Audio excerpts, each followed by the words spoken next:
Okay, so hello, hello, 1 2, checking sound, 1 2.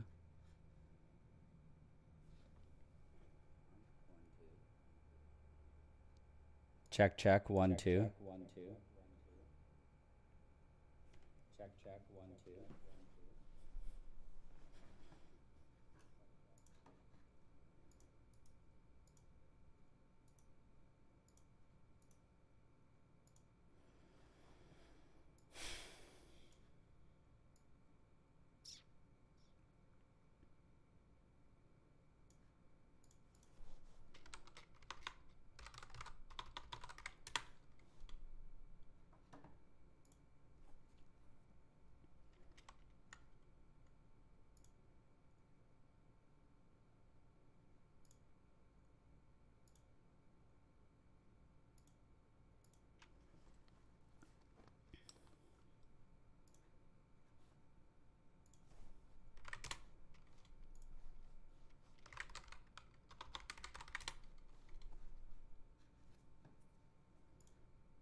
Just getting the link here now so I can, oops, so I can post it to you guys.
I can't even tell if anyone's here.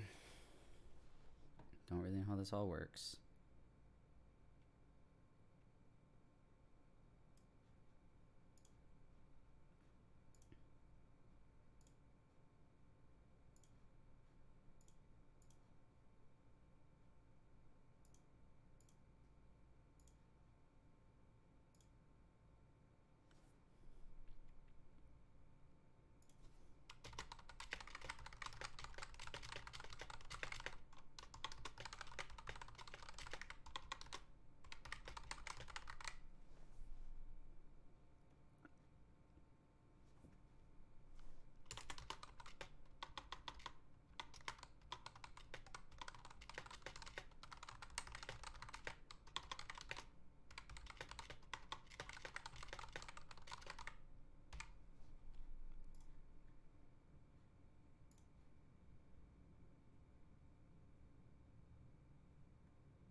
Okay, so apparently there's 6 people here watching now.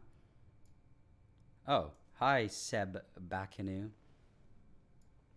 I don't really have anything to particularly talk about with you guys. Just let me know, I guess, in the chat if it's actually working well. If you hear me properly. Hi, Blow It Up 1991. Okay, perfect. Yesterday I had yeah, I think for the video, I think you can just up the quality in the little settings thing. Yeah, I'm glad today's working out. Yesterday, this my neighbor next door in one of the buildings, or sorry, in one of the rooms. he plays his drums for some reason, and I have yet to go and tell him that he can't do that. So all yesterday, from like 1 to 6 or something, he was just bashing on his drums, and I was actually afraid that he'd be doing that today. Yeah, for some reason 144p is the default, but it should be able to go up to 1080p. Also, one issue, 1 second. I'm gonna go turn on my AC unit. Let me know if you can hear it in the mic.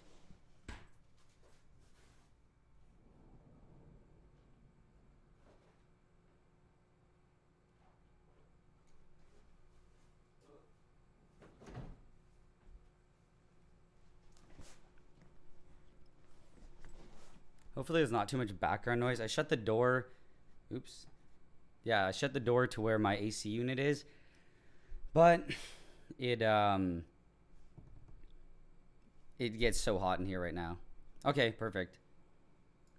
I was starting, if I had to keep that door shut for like more than 5 or 10 minutes, I probably would have died here.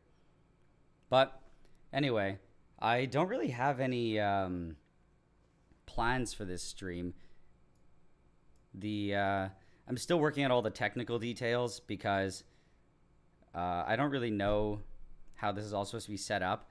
I have my sound is turned off, so I can't like hear anything from my computer. Otherwise, I'll just get this crazy echo that ruins everything. And I had to change all these settings on my audio device or audio box just to make it so that I could get the mic to work. But so we're pretty limited in terms of what we can do. I can actually, I managed to figure out how to do this,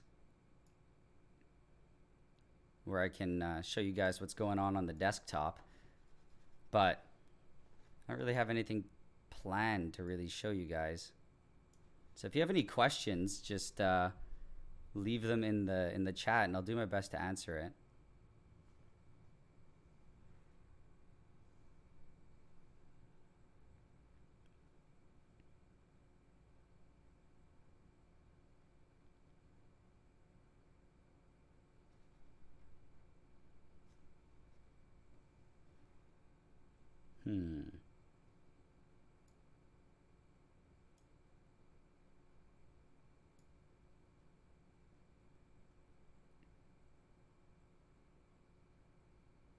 Okay, so that's actually a good question. Uh, okay, so for the making meth, no, I will. I don't know. I'll just anyone who asks me about that, I'll just ignore them. Um, and it's just the Patreon people here right now, so I think most of you guys are pretty well behaved. So you're not really going to be asking any of those meth questions. But yeah, so for Adam, in terms of what chemical or element do I hate working with? It's funny because obviously when I'm working with it, I absolutely know that I hate working with it. But when I'm not, I kind of forget about it. I mean, some of the worst ones that I just hate working with in general are probably all the amines, just because they all smell. So even here in the lab, I don't have my amines. I left them all at home, which might sound it's kind of weird that I would leave it at home because that's better than the office. It's because I guess I have more control over it. My fear here is that if the amines get out of their bottle, that some other people in the office or in the room next door or in the building might get completely smelled out. But yeah, in general, just the reek of them is not fun. All your waste smells, so you have to deal with that as well. They're not really particularly, as for the most part, dangerous. It's more just unpleasant. In terms of things that are actually dangerous, I hate working with fire. Like, I don't know why when I was younger. I mean, when I was younger, I was a self-identified pyro, and I almost like burned down a forest when I was like 12. Or not a forest, like a small little thing of trees. And I got kind of paranoid about it since then. I used to play with fireworks and everything, but over time I stopped. And now I just have this fear that everything lights on fire. So I don't like pyrophoric chemicals. My fear is that the entire office and the entire lab is just going to burn down. So yeah, in specific, anything like finely divided metals that can light on fire on contact with air. I don't like really strong reducing agents like lithium aluminum hydride, um, and even like sodium and potassium kind of makes me. Sodium's okay. Potassium makes me paranoid to work with. Um, Phosphorus, because depending on what you're doing, sometimes it can light on fire. But other than that, I'm not too. I don't hate too many chemicals.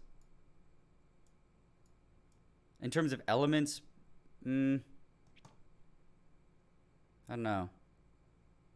Probably, probably iodine and bromine, just because they reek so bad. Um, I don't know if I can give advice really on how to build your own lab.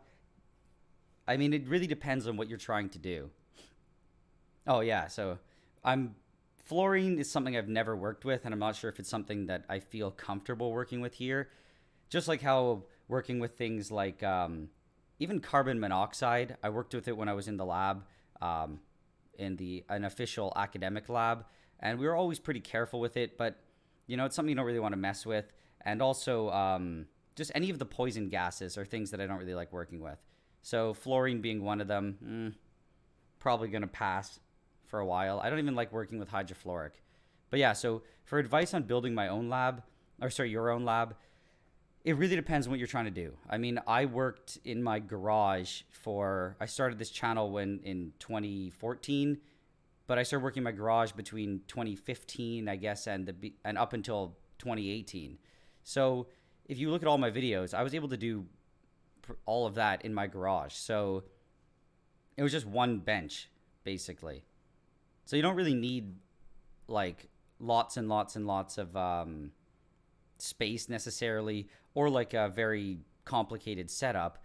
You can get by with quite a little amount. The most important thing is just to store things safely and properly, or as best as you can.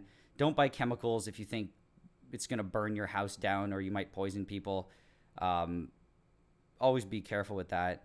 But other than that, yeah, you don't need much space. Just buy equipment as you go, buy chemicals as you go, and you just need like, yeah, basically a tabletop.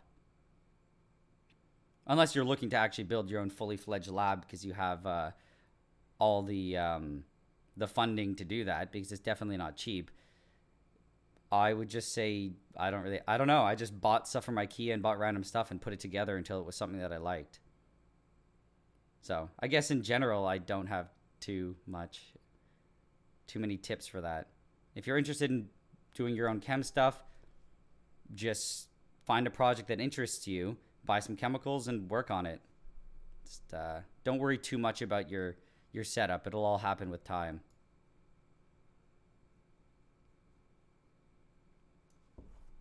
Okay. So in terms of my official training and schooling, sorry, I did an undergrad in biochemistry. I started in biology, but I don't know, I just didn't really like it. It was all very, I don't know, it was very much less hands-on, and the stuff that you did hands-on all had to do with plants, and I guess I'm not very into plants. So early on I switched over to biochem, and I did all the biochem labs, and then part of that is doing the organic one, two, three labs, plus analytical labs, and maybe something else. So most of my practical training early on came from just my degree.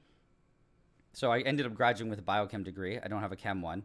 And when I was done, I started working as a lab tech in the organic lab. Actually, I was the analytical lab assistant, and then I became a full-time lab tech in the organic lab. And I worked there for 7 months, which is actually where I started the channel.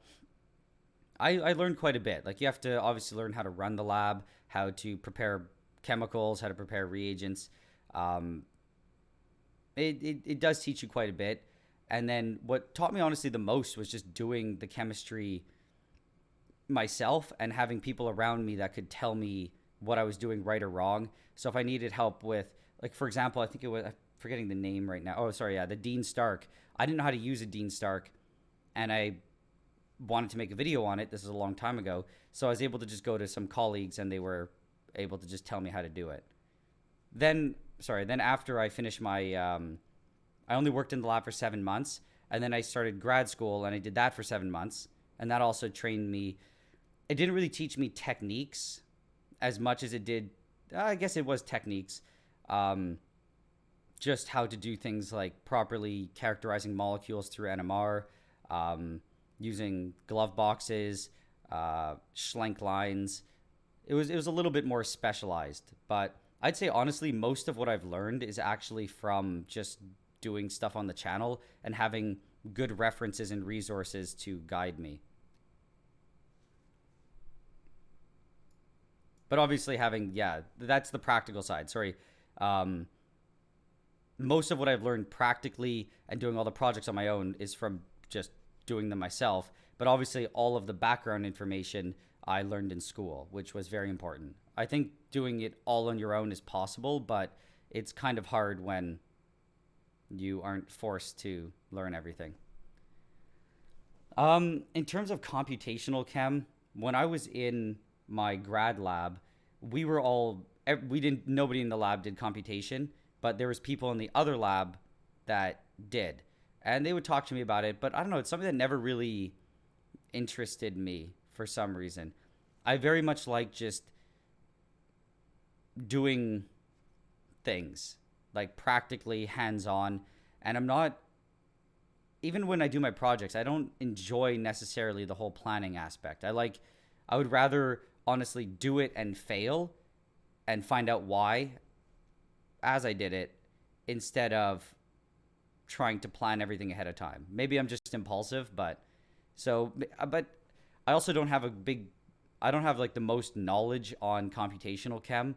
So it's also, I might be um, not having an interest in it just because I haven't really looked too much into it. Just from what my friends told me about it, I wasn't too interested, but I probably have a pretty um, superficial view of what it is. What do you see yourself doing next in terms of career? Honestly, I'm not really sure. I mean, the whole this whole channel didn't even I didn't even plan for it to be. Sorry, I didn't even plan for this channel to be what I was doing. So I find it very hard for me to predict what I'm going to be doing next because I didn't even know that I was going to be doing this. So I can talk about what I plan to do in the very short term, and I'm just going to keep pursuing the channel in, I guess there are a few things I want to do. Like this live stream is one of the things that I wanted to do for a long time, but it was just something that I always put off because I'm not really sure why. I'm honestly kind of a nervous person when it comes to presenting and doing that kind of stuff. So I put off a lot of things for the channel. And I'm not sure if any of you follow me on Twitter, but I made a tweet like a week ago maybe, saying that I was going to do a lot of different things with the channel and change the organization. And just live streaming is one of them. So I'm just going to keep expanding on this channel. I'm probably going to start producing some different types of videos. I do actually want to start writing a book, but I don't really want. I barely have anything of that, so I don't really want to give too many details about it. But I think that might be pretty interesting. I would also like to go and give talks at places, participate in things like podcasts, and I don't know. I think I'm just kind of now seeing where this is going to lead me, but I'm kind of just rambling on here now. Okay, hi Zonia from Silicon Valley. Okay, so yeah, I'm definitely going to try to do more of these. Like I said, I I've always been, since I can remember, since I was a teenager, I had a lot of social anxiety. So doing these kinds of presentations were very daunting. And it was even weirder the fact that I didn't have an audience in front of me to directly speak back and forth with. So even today, I had to really push myself to do this. I honestly was in my head thinking I was going to come up with an excuse as to why today wasn't a good day. But I feel that now that I'm doing one, the next will come easier. And I'm thinking that for Patreon, I'm going to try to do one more frequently. And I'm going to figure out how I'll do the live streams for uh, the whole, like for the YouTube channel in general. But I think for Patreon, I'm gonna try to do just some simple ones like this more frequently. Um, no, so Frog 2000. No, I don't know Nerd Rage out of YouTube. I've barely spoken to him. I don't actually don't. I haven't spoken to him very much. I DM'd him back and forth on Twitter a bit. He sent me some cyanuric chloride because that's apparently what people like us do. We send sketchy chemicals to each other. But besides that, I haven't really spoken, yeah, very much. Probably like we interact more through the comments on each other's videos, and that's still not very common. Um, okay, so how much do you think my viewers know about chemistry? Do I plan on doing some more entry level citizen science stuff or some advanced industry level chem? Honestly, I don't really. I when I first started the channel, I know that people knew uh, a lot. Sorry, yeah, they knew a lot about chem because the stuff I put out was very um, honestly, to me, they were like video lab reports. They weren't very uh, tailored to the mainstream audience, and they weren't really accessible to people who didn't know much about chem. And I remember one comment, one guy said that he thought I sounded condescending because I would assume that my audience knew a lot. So over time, I've changed it because that's not the content I really want to make. I want to make content that is accessible to everyone, and I don't. I'm trying to play a balance between um, you can watch it if you don't know much chem, but you're looking to learn, and then if you already know some, you could still learn something. But it's a tough little balance to play. And what do you mean about like entry level citizen science stuff? Um, Maybe you can leave a comment to elaborate on what that means, or even just what do you mean by advanced industry level chem? And when you respond, I will continue the answer. So, hmm. Okay, so Domenico, um, what type of advice are you? It depends what type of advice you're looking for and what your goal is for the channel. Because, like, when I first started the channel, my only goal was to just make. I mean, my goal was to do the project, and then kind of making the videos was more of an afterthought. So I wasn't even. I don't know. I don't know what. I didn't really need any advice because I didn't really think too much about it. But it just depends on like, are you looking for advice on like how to film it, where to find topics, how to reach a bigger audience? It depends on what you're exactly looking for.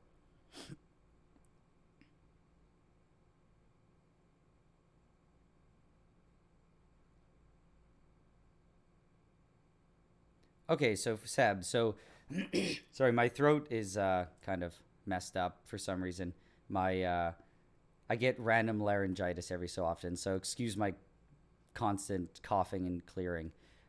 So Seb, so citizen science, you mean things like okay, like Nerd Rage does, and just want to do cool stuff. I mean, I think that that's. Do you mean things that have no, I guess, like direct purpose? Because that I mean that's kind of what I do.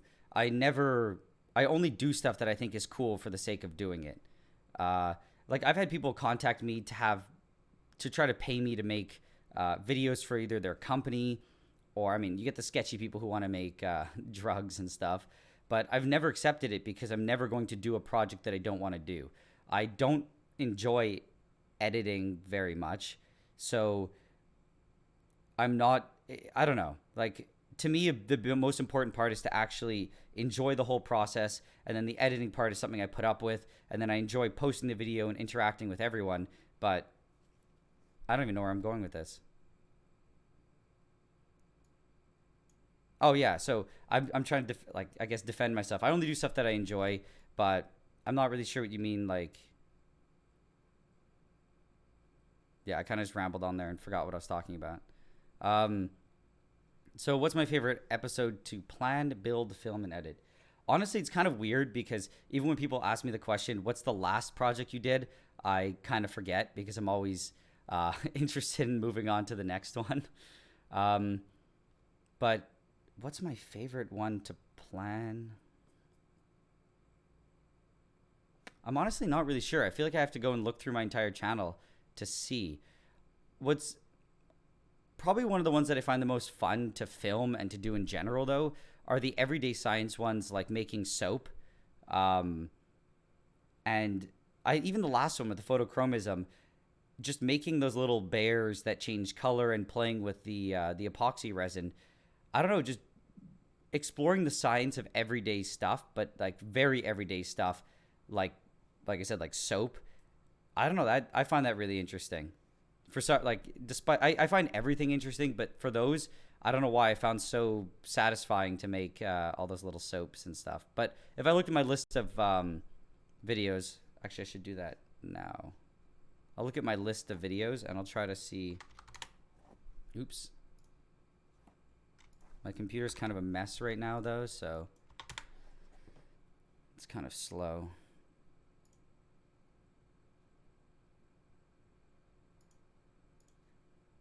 But yes. I'll try to answer. I'll finish answering this question, but I'll try to answer every single one of yours. So even if you ask one, I'll just move down the list slowly. So I might be very behind by the time I get to yours. So wait, so videos. So I'm looking back at like a lot of the videos that I've done.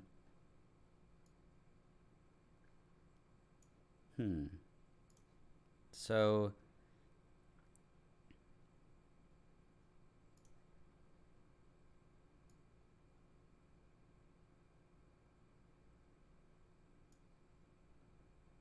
yeah, I get like probably one of the recent ones that I thought really cool is even like making indigo and dyeing jeans. That I had a lot of fun doing. And but I don't know.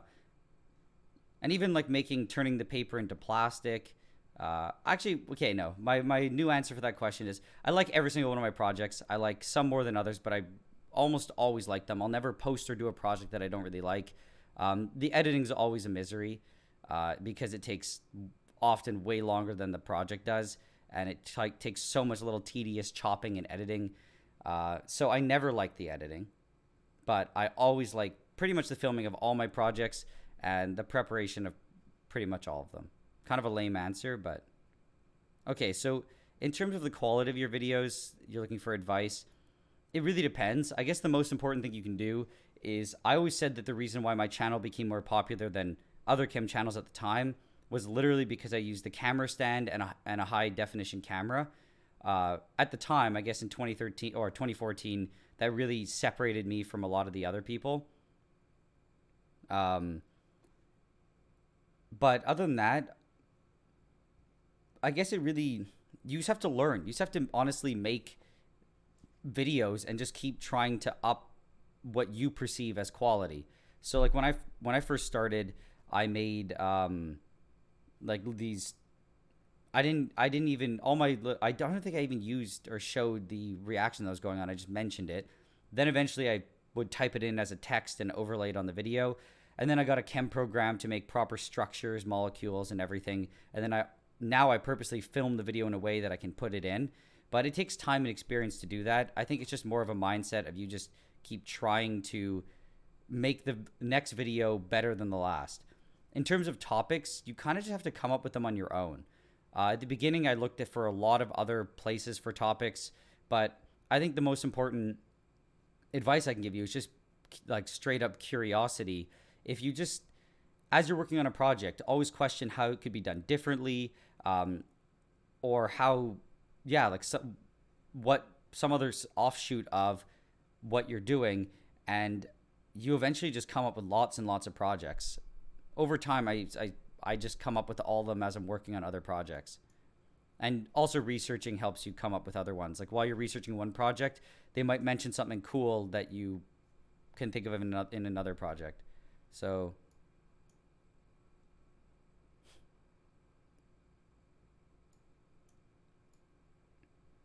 oh my god, so many questions. Um, so wait. So what are the different drugs that people have asked me to make? I mean, it's always meth. Like it's every single time it's meth.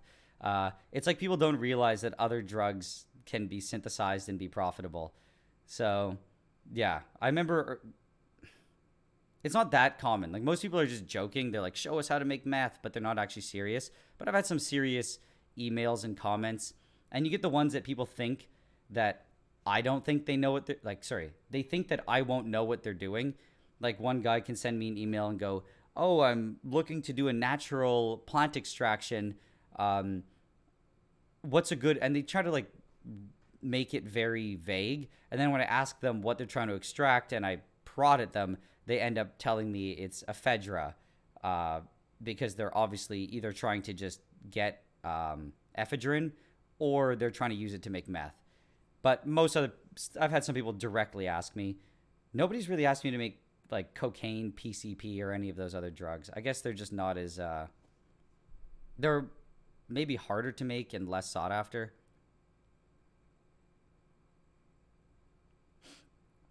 So for Zonia, um, I would make a video on how to build a fume hood, and I would have done one, but I just ended up buying one because honestly, I looked it up and I read about all like the what's it called, everything that went into making one, and it's very complicated. I That's not really my specialty, like fluid dynamics and flow and all that stuff. I've read like all these manuals, and they're saying that you have to build it in a certain way so you don't have dead spots for the air. You have to maintain your certain flow rate. You have to do this, and to me, I was just not. I would have done it if I wasn't able to buy one locally for a very good price, but I think it's a bit out of my expertise, unfortunately. So I guess I'll say your name, the gayest person on YouTube. Um, there are a lot of reactions that I've wanted to do, but just never get around to. The issue with me is that I tend to, if I'm working on a project and I come up with another idea, I tend to get very excited and I want to just do it right away. So I would put another project on the back burner and tell myself that I'm going to get around to doing it eventually. There's also the projects that take a lot more organization to make, so it might require me doing lots and lots of different individual, getting lots of different individual footage and then putting it all together into one script. And sometimes I procrastinate on those. So like I have a video on fingerprinting. I filmed all the techniques and it's been over a year and I haven't posted it just because I haven't finished the script. So I tend to do stuff like that kind of. But there's also, so there's laziness, but there's also just sheer danger, I guess. There's certain things that if I've never done it before and I'm concerned on how it could turn out, I procrastinate too. Yeah. So like one of them I wanted to do was I wanted to make, there's a procedure, you can probably find it here, about, this is my massive Google Drive with a million things. I think this is it. Yeah, so it's the reduction of oximes using a combination of, okay, now my computer's so slow, of sodium borohydride, zirconium chloride, and aluminum oxide. You mix them all together and just kind of grind them in a mortar and pestle, and it lets you make vanillylamine, which is a precursor to capsaicin, which is something that I've been wanting to no, let's get rid of this, wanting to make for a while. Also, I just totally forgot that I didn't show you guys what I was doing on the screen. Oops. So you're just gonna have to use your imagination to know what I was talking about, because I did pull up the actual paper. But I've been wanting to do it for a while. But I wanted to make my own zirconium chloride, and I ended up finding a source for carbon tetrachloride, which was super hard to get. And you're supposed to mix it with zirconium oxide. I don't know the exact procedure, but allegedly it makes phosgene as a side product, and I don't, even if it's in small amounts, I don't really want to, I don't know. I've never worked with it before, so I kind of like, I'm afraid, and I just procrastinate and never get around to doing it. And I'll probably just end up buying the zirconium chloride because it makes a lot more sense. But I don't know. Maybe I'll make it once I stop fearing it. There's a huge list of projects like that. I mean, one of them, sorry, was the this is like a long rambling answer, but like a Crolian, I procrastinated like a year to make that because I just didn't want to deal with how bad it was. And then also even the distillation of mercury, I procrastinated really long, and usually I just end up waking up one day and deciding like today's the day, and forcing myself to do it. Kind of like this live stream, I I would procrastinate forever until I finally just yesterday said I'll force myself by doing it by making a promise on Patreon. Oh, cool. So, Adam, I'm really happy you liked that video. I really liked making the photochromism video. Uh, I was originally going to cast them in like this that typical little mold that I used with little flowers, but I looked for probably like I don't know, 30 minutes or 40 minutes on Amazon and found that bear mold, and I was pretty happy because it's definitely better than the little flowers. So even though you just apparently woke up and it's still early, I guess it's like 10:30 there. Uh, I'm glad you made it, Frog. So what project did I find the hardest and have ever given up because it was difficult and complicated? Um, so the thing about me is even through school and everything, I'd get people who get mad at me for saying this, but I've never found, I guess, a class or a project like to be hard. I always just find it's if you dedicate enough time and effort, it'll eventually be achieved. It might take way too long, but I find that's pretty accurate for most people. So in terms of projects, I never really found one hard. I just some of them have taken so many times to just fail over and over and to try to come up with different ideas on how to make it work. Where sometimes it works out, but other times I sometimes just cut my losses and quit. Um, I would say in terms of difficulty for procedures, it's when you have to juggle a lot of different things at the same time. The one that's off the top of my head, like a very recent failure, was I tried to make chloral hydrate, which is done by chlorinating anhydrous ethanol. So the way that you do that is you have to heat ethanol. I forget exactly the temperatures. This was done like 6 months ago or something. You put ethanol in a flask. You have to take out the oxygen first. Then you end up pumping chlorine through it until it doesn't absorb, I believe. And then you heat it to a very specific temperature. Do it till it doesn't absorb. Heat it to another temperature. Do it till it doesn't absorb. And then heat it to like 120 and keep doing that. And eventually you get to the chloral hydrate. To know when you're done, you have to measure the density, which is kind of annoying when depending on how your system's set up.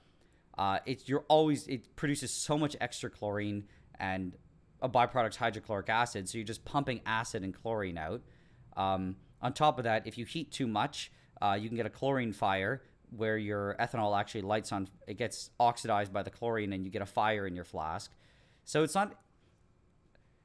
I wouldn't say it's necessarily like hard. It's just very tedious and takes a lot of control. And it took me 2 days, and it turned out that it failed, so I kind of just quit.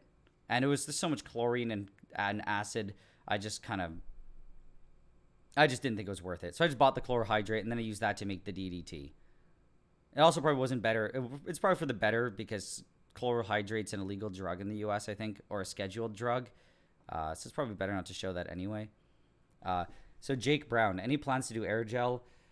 I really want to, and I think I found a link that showed how to do it without using like supercritical CO2 or something, but I don't know. I vaguely remember saying it kind of worked out.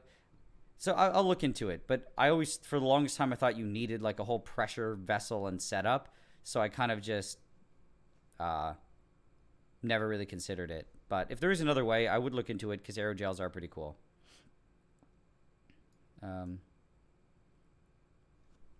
So what program do I use to draw the structures? I'm not sure what you mean for huge videos, but I use ChemDraw, and that I don't even know how much it costs for ChemDraw, and I didn't pirate it or anything.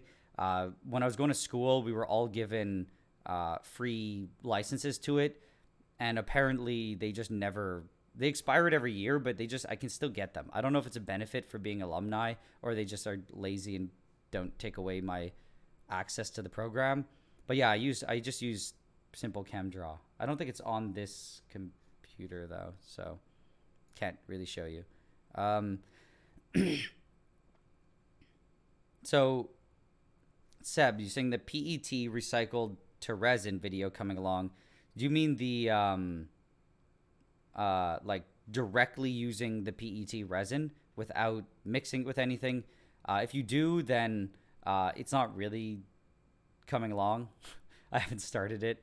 I've been working on. There's a video by AVE that he did a while ago where he tried to make some transparent wood by doping it with some epoxy. So I've been working on that. Trying to finish my third part of the cyanotype video. Also trying to. I have to edit a video for this week, so it'll probably be the Belousov Zhabotinsky reaction. But this month's kind of a mess because I went to Toronto last week for 5 days, and then next Monday I'm going to Utah and then driving down to the West Coast over the course of like 10 days. So I'm doing my best to get as many videos as I can out, but we'll see. Maybe I'll try that video. I'll try it. I'll try to get it filmed this week, actually. Actually, I'd have to order the isocyanate and from the guy who I haven't called in like a year for chemicals, so I have to get on that. But I'll try to film it this week. Sweet. I'm kind of lost in the chat now. So, what's a good price for a fume hood?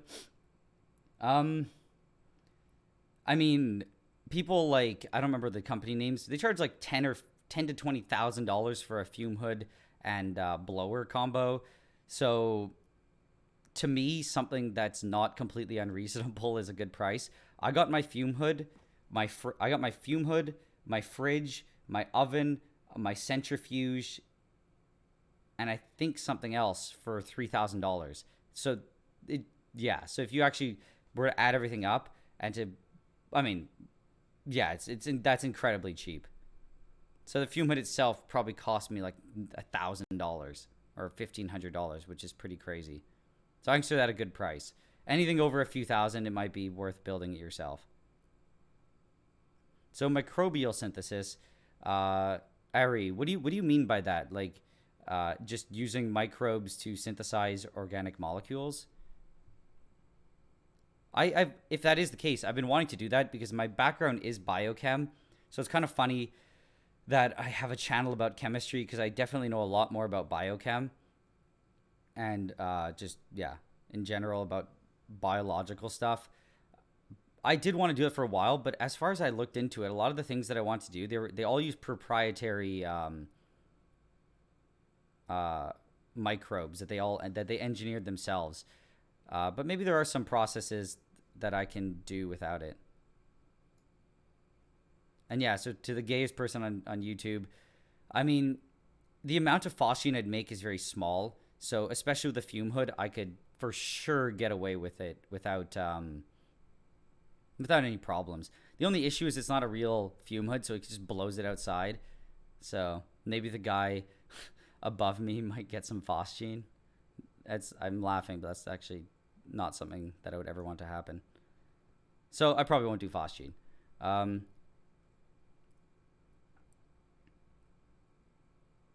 So wait, so you removed a filter from your camera's sensors to make it full spectrum.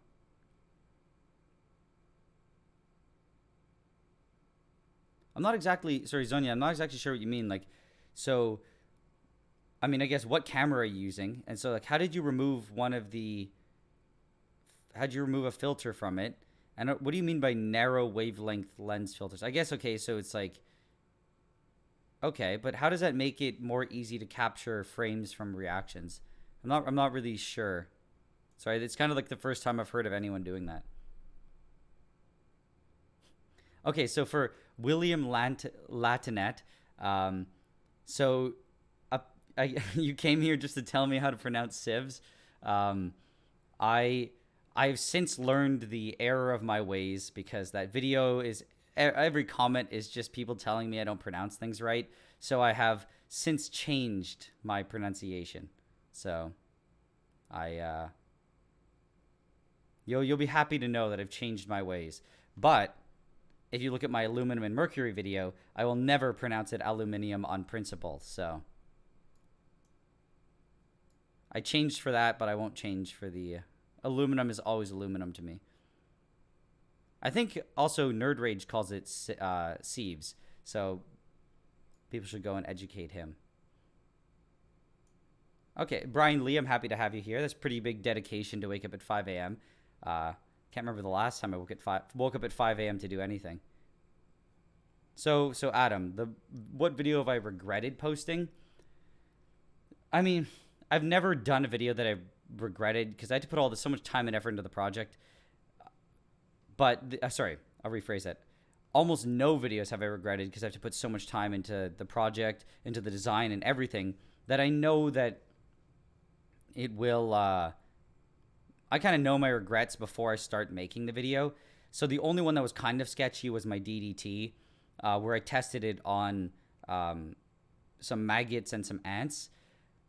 I don't regret posting it. I just was very hesitant to post it because I was afraid people would tell me that I was being cruel to animals, and I thought YouTube would strike me, which they did. But then it was reinstated, but I took it down because I wouldn't be able to do this live stream if I got strikes. So I just took all the videos down that I thought could strike me. But I still stand by that video because I think that it's important for people to see what the pesticides do. I don't even kill bugs in my house. So if I see a spider or an ant, I don't even hurt them. So doing that video honestly bothered me. I didn't like any of it, but I also it taught me to myself that, how am I not okay with this just because it's in front of me, but I'm okay with just killing all these bugs so I can eat my fruits and vegetables. So that I stand by that one. The only one I truly regret posting is my one on meth science. I thought it was going to be a good way to get people into chemistry because the classic thing, people who don't know anything about it just always ask about meth. And I guess Breaking Bad was kind of popular at the time. But the moment I posted it and I saw some of the comments, I was like, this is not where I want the channel to go. I want people to understand that chemistry can be fun. It doesn't have to all be about drugs. Like chemistry's like everything going on around us. So there's no shortage of actually cool and interesting things. I don't need to relate it to something illegal and could potentially make my channel look bad. So I took it down, and it was only up, I think, for like not even a day. And I took it down and regretted it immensely. So that's the only one. Have I considered visiting a chemical plant? I have, actually, for part of a project. So that was the one thing that I kind of touched on earlier in the stream. Someone asked me where I plan for this channel to go, and I don't know exactly, but I definitely want to start doing videos more that don't just involve me, that I will actually go, interview people in the industry and have input from people who are just not me. So I would love to go and see a chemical plant. One thing I really wanted to do was when I was when I was in university, I guess I might as well just say I went to McGill. When I was working there, I don't know why. I think I was invited, but I didn't go. Oh no, I wasn't. I don't know. I don't remember if I wasn't invited or I just didn't go. A bunch of people in my lab were able to go to see how the waste was handled. So the labs produce a lot of waste. I don't make much waste on my own, and I'm very careful not to produce a lot. But when I was working in the lab, we used like liters and liters of solvent. So most people just dump it in a bucket and they go, oh, it's just gone. But what's it called? Yeah, people don't think too much about it. But I don't know too many details, but my friends who went to the plant said it was very interesting to see what was done with it. So that could be a video. And I do want to go, exploring, maybe find some people who do cool chemical processes on the large scale. So it's a little bit more chem-eng, but to understand how it's scaled up from the lab to the to industry is actually really interesting. But I've been very I guess, reclusive in who I included in my channel and my videos, but I want to expand on that. So in the next year or so, maybe, yeah, we'll see a lot more of that. We shall see.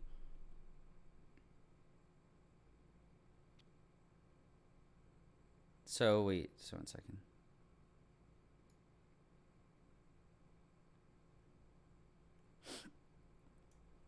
So wait, what is polyhydroxybutyrate?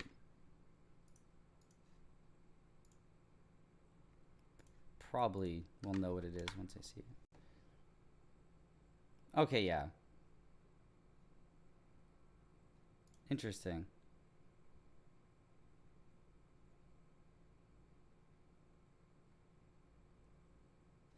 I mean, I can show you guys what I'm looking at, actually.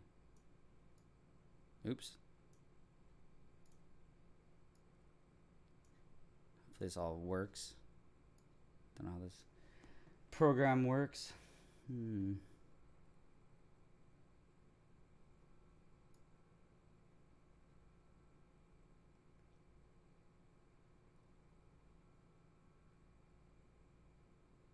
Yeah, so that actually could seem like something very interesting that I could do. I just have to actually put the time and effort into it. I have so many projects that there's no schedule. That's another thing I have to do. I have to get a proper schedule going because, like, maybe you give me that project idea, I get suddenly interested in it, and it becomes the top of the list. So I have to get. It's like that whole cyanotype video. I promised the third part, but if I were to do it my way, it would never be posted because I'd always get other things to do. So I have to really start forcing myself to get a proper schedule going. My dream would be to have a schedule where I could actually make promises on what videos I'm going to be covering, but that's we'll see if that ever happens. So like Ralph, like enzyme catalyzed reactions, yeah, that can actually be pretty interesting. I mean, I've done enzyme reactions like the what's it called? Like using lactase. I mean, the other classic one is by using what's it called? I mean, it's not the enzyme, but using yeast to make alcohol. That's another classic one. But a lot of the other projects take a little bit more specialized bacteria or fungi, and I just don't have. I guess actually probably the reason why I procrastinated a lot on that is I don't have a good biological supplier. So I can get chemicals, but getting biological samples is quite hard. I recently found someone on Twitter was nice enough to send me some bacteria so I could do my test on sulfanilamide, but that video has been sitting on my computer for a year because I wasn't able to get a good bacterial source. I tried doing it from just bacteria around the room and it just didn't work. So maybe if I start getting better sources of biological stuff, I will start doing some more of those projects. Oh no, I've lost myself in the comments.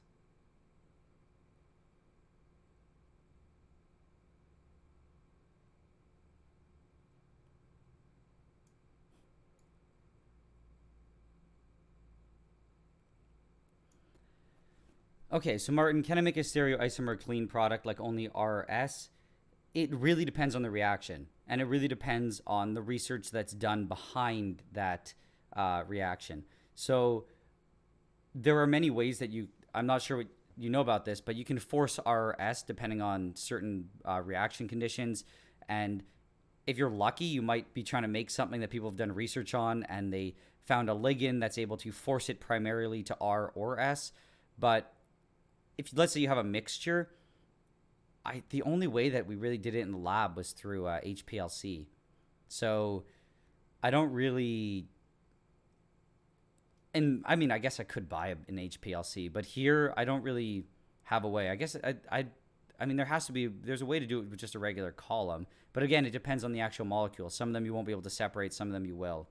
So in general, I probably could find a reaction that I could separate the RNS, but for any given reaction, I wouldn't really be able to promise that I could.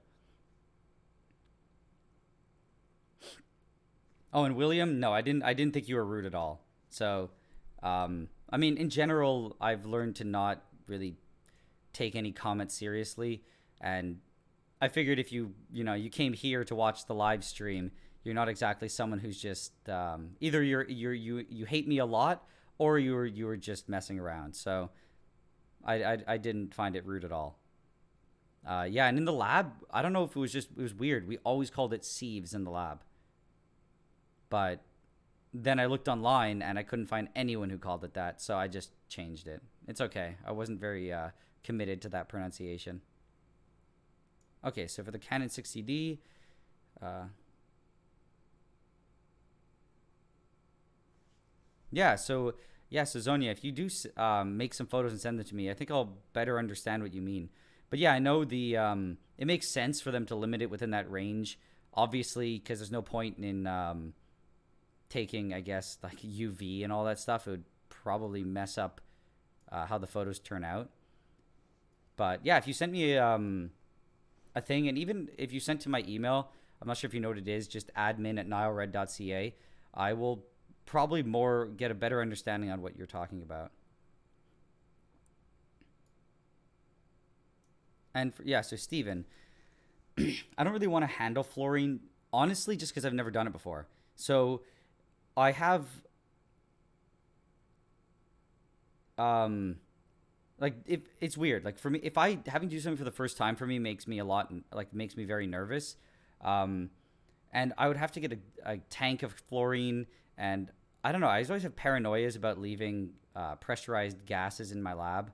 I just feel like it's going to spontaneously open up and kill everybody around me. So I only have a nitrogen tank right now because, I mean, that's relatively safe, relatively. Um, but that's mostly the reason why. If I was in a proper lab where I felt that uh, they had very good ventilation and all the proper safety precautions, I would handle fluorine. But I mean, I know it's not that bad because you just turn the tank off if anything goes wrong. But it's just something that if something does go catastrophically wrong, then it's like it's really bad. So just as a safety precaution, since I'm not like an official lab, I don't really like doing that stuff. But I could handle hydrofluoric acid. I'd be okay with, just because it doesn't. The worst thing that can happen is I get it on me, and then I have to, like, I mean, hopefully not die. No, I'll get it on me. I have to put the calcium gluconate on, wash it all off, go to the hospital. But it's like it only affects me. I kind of fear the things that might affect other people, particularly pressurized gases. Kind of a rambling answer, but uh, so are there any processes and reactions I've been responsible for discovering? I don't know. Maybe. Um, I know there's some things I've looked up that there's just no info on, but that doesn't really mean I've discovered it.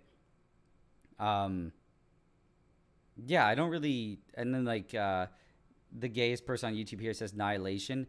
That was, yeah. That's, I mean, that's just a term. It's not really a discovery of anything.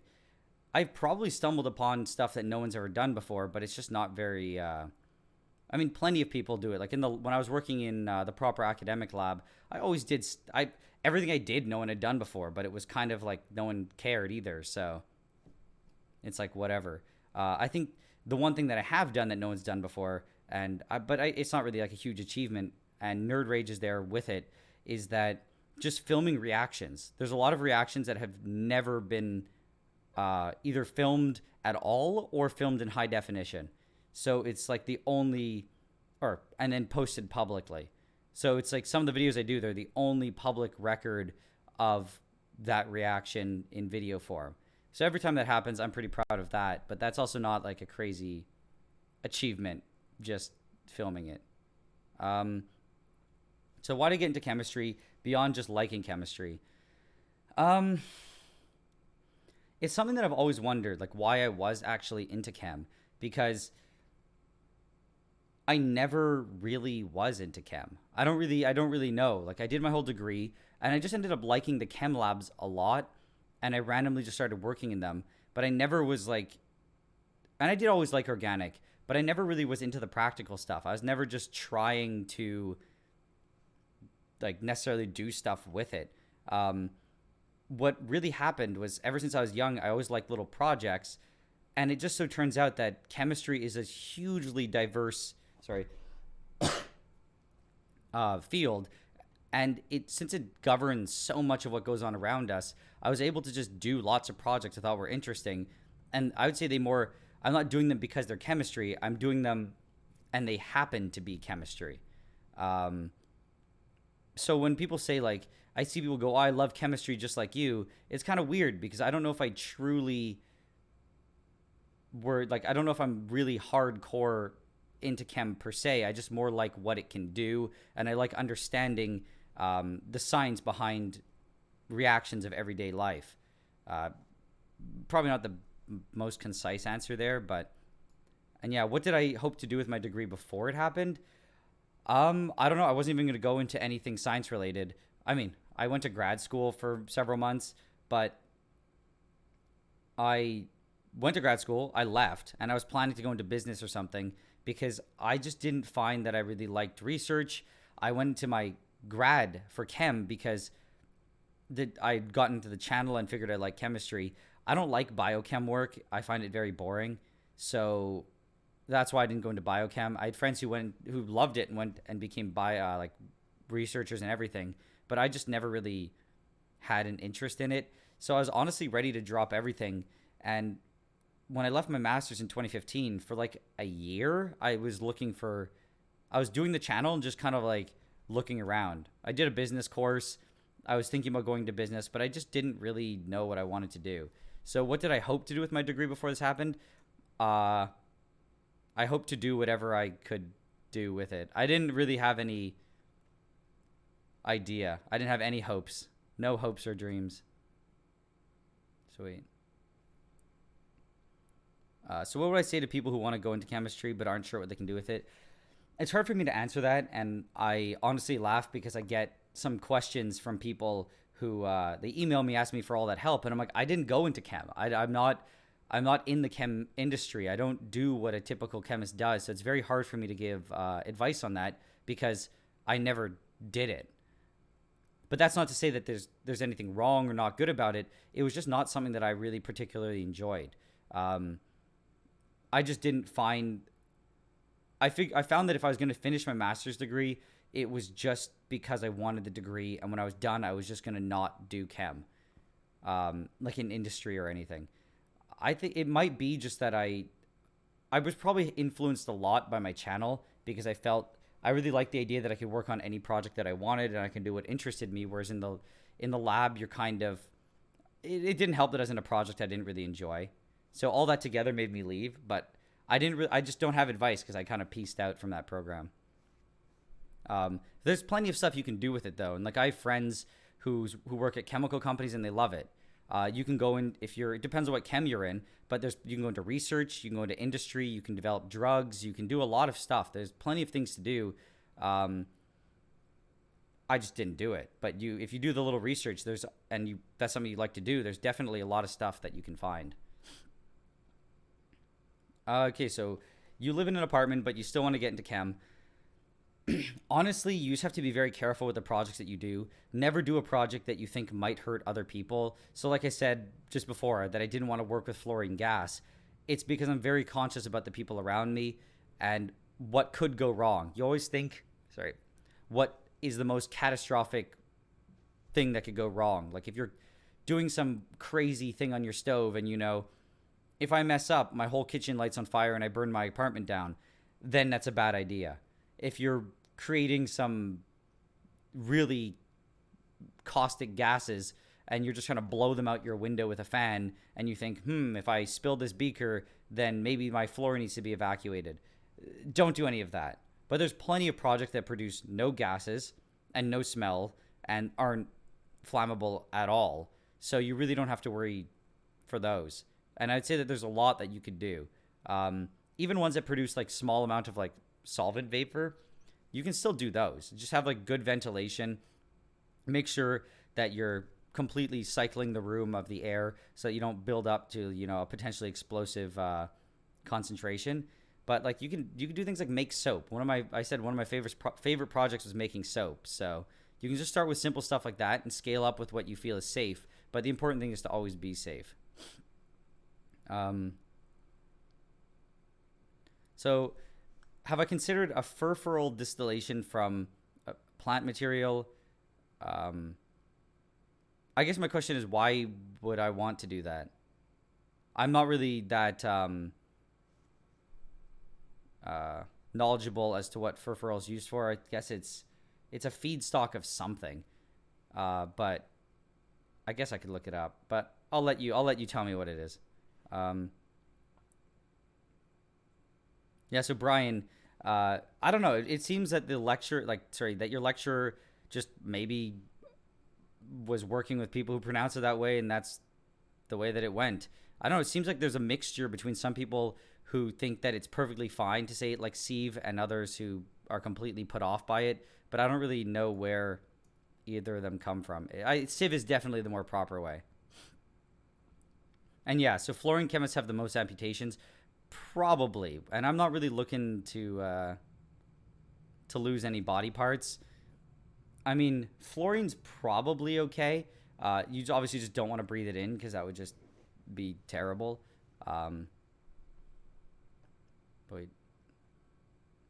and yeah, Steven's asking you where you heard this. I never heard of that before, but I wouldn't be too surprised.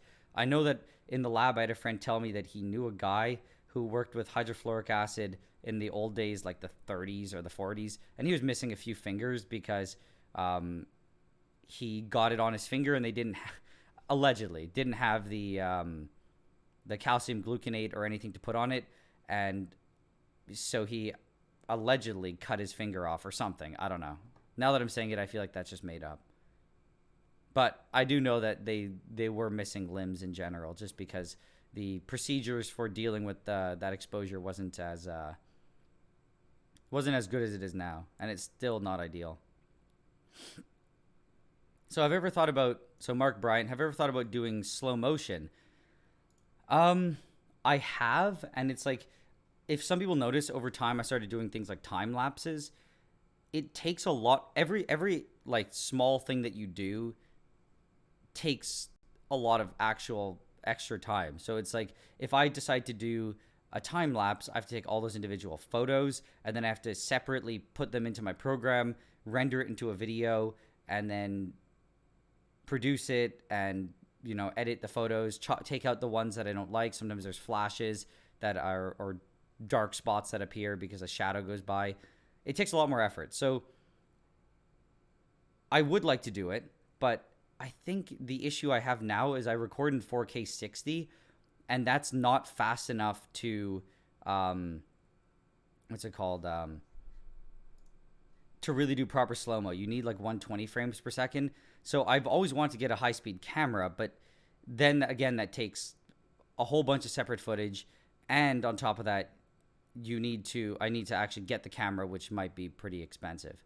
So it's something I would like to do, but it definitely adds like a lot more to the workload. So I think if I did do it, I would have to be very what's it called?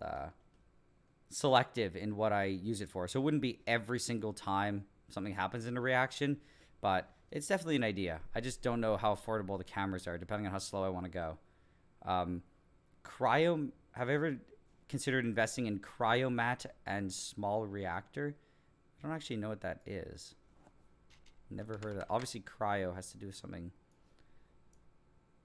cryogenic, I'm assuming.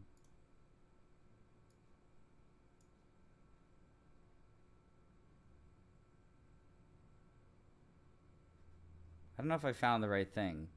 I'll let you elaborate before I feel like I found the wrong my research led me to the wrong answer. So blow it up 1991. I'm born in the same year as you, so 91. So I am 26 now. My birthday's in 2 months.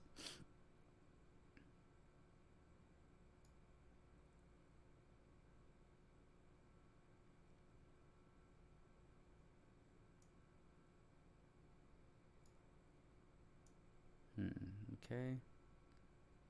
So kind of got lost in the questions here again.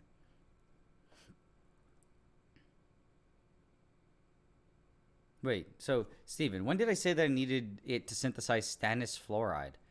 Um, I don't ever remember doing any making claims of that, but that was long. The only time I made stannous chloride was like 2 years ago. So I'm not sure I said I could make stannous fluoride. I don't remember that, but correct me if I'm wrong.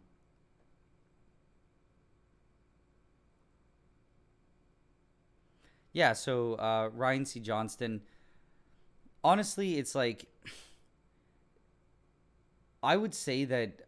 I mean, I'm just very lucky in how it turned out because I could have. I mean, the channel could have gone nowhere, right? And then I would just be. Maybe I would have forced myself into another career that I didn't like. I would just say that the most important thing that I learned um, is to understand what you can do in the position you're in. But in my lab, I accepted a position that I shouldn't have. So it's more just be. It's like a mix of understanding that you won't always like what you're doing, but at the same time, um, making choices and changes with what you can do. So, for example, my channel, I hate editing. Like, it's the reason. Yeah, I procrastinate all the time because I actually hate editing. But it's like 50% of making. It's actually more. It's like I could film a project in 3 days or two or 3 days, but it might take me 7 to edit. Sometimes it's just way more than the actual project, and I don't really have fun editing. It's very boring. Eventually, I should hire someone, but it's hard because I like having input at every step. I like the video to be organized how I want it to be, and so I end up getting stuck in this position where I have to edit, and I'm not interested in that. Um, but it's kind of like I understand that that's just a part of what I do, and it allows me to do the part that I enjoy. So it's just a give and take. I would say it's just a problem if you find that you're giving more than you're taking, which is like what it was in my grad school. So I ended up leaving that. So wait. So why did I leave academia? Um, so Jonathan Tang. So it's yeah, I kind of like just mentioned. I guess kind of answered that in my previous answer. I left because I joined a lab I shouldn't have. Because I was kind of lost in what I wanted to do. So I joined something that I want. I just wanted a quick um, thing to do, which is unfortunately something a lot of people who do grad school do. And I was part of that. You're used to being in school your whole life, so you want to go into academia, and everyone in there makes a joke. They're like, when they do their masters, like, oh, I'm gonna do a PhD now. Then they do their PhD. They're like, oh, I'll do a postdoc, they'll joke like I'm avoiding the real world. If you find yourself doing that, that's not good because then you're just not really questioning yourself on what you want to do, and you might end up getting pushed into something that you don't really enjoy. Um, so that's kind of what happened. I just realized it early on. I accepted a research I didn't like. It was all just what's it called? It was just methodology, which is repeating experiments over and over and over again until I optimized the reaction. And it was just, and then there was no purpose. I asked people why, what am I doing this for? And they were like, oh, it's just academics. Just like the science for the science. And I just couldn't do it. I just didn't enjoy that at all. So what my advice for you is just make sure that if you are going into academia, make sure you're going to be dedicating a certain time of your life to it. It's going to be hard to do that if you don't enjoy what you're doing. So like I said, there's always a give and take. There's going to be parts of it you don't like and parts of it you do like, but just make sure that it's something that you are interested in, and that it's not just, for me at least, I went into something I wanted to be in the program and to be doing research more than I put that as like a big priority over the actual research I was doing. And that was a mistake for me. In the future, could I go back? Probably not, because I find that I get the satisfaction that I would get from research from doing what I do. But I don't think that it's inherently wrong or bad or anything to want to go into research. Plenty of people love it, and my brother might go into it. So it's a very personal thing. You just got to really question yourself a lot about what you want to do and try to make a decision that really matches your interests. So what do I consider good ventilation? um, it's a good question. Usually you just say good ventilation, and that's just a blanket term for safety. I would just say whatever's adequate to get what you don't want there out. So I remember I did a safety course, and the the the guy doing the course asked a question, something like, if you, I'm trying to remember exactly what it was. He's like, if the ventilation of your fume hood isn't good enough and you can sense the fumes leaking out, um I forget how he worded it. He's like, what should you do? It was a trick question. Basically, even one of the profs said, "Oh, maybe you should wear a mask." And the guy was like, "No, good ventilation means you never wear a mask." He's like, "If you're wearing a mask in your lab, uh, then you're failing safety. You should never, ever, ever need a mask under normal conditions." So I don't remember exactly how he said it, but it was basically a trick question. And my answer to that is kind of the same. You should never feel like you need to be wearing a mask or protected from the fumes. That's basically what good ventilation is. So for the most part, like solvents, you shouldn't smell them. Very small amounts are okay, but you should basically not really smell them. So depending on what you're doing, yeah, you might have. I have a fan when I was in the garage blowing constantly over the table, and then you have another fan that's always blowing out. So it's like all the room and the air in the room's always circulating. And even when I worked with things like bromine, and I think even like sometimes when I, what's it called, produce all the nitrogen dioxide gas, I didn't need a mask. So even though it was just in my garage, I still didn't need like a mask or anything. So that's basically good ventilation. Would you find gas bubblers as a viable way to neutralize acidic gas? I mean, I'm not really sure what you mean by that question. I mean, people use gas bubblers all the time to neutralize corrosive or toxic gases. So they are good. I mean, the question is, do you just do it as a water bubbler, or do you put like a little bit of base in there? Usually you do that. You put a little bit of sodium hydroxide because you don't want it to heat up very much. But yeah, you can do that. They're pretty. It depends on how much you're doing. If you're pumping like liters of gas at a fast rate, then I would say like no. I mean, you just have to scale up your bubbler, I guess. But typical small bubblers are pretty commonly used for that.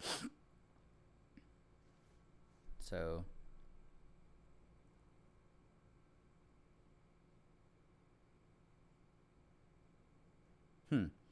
yeah, so for the furfural distillation, maybe I'll look into it. I remember, I don't know if it was you who mentioned it to me. Somebody mentioned it to me a while ago, and I looked it up, and it actually, one second.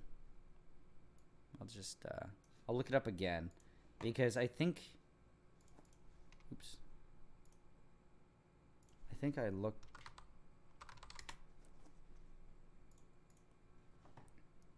I think I looked it up the other day, and I saw something that might be cool. So uses, let's just see. Okay, so yeah, you can make some polymers and stuff with it. So you can make furfural alcohol.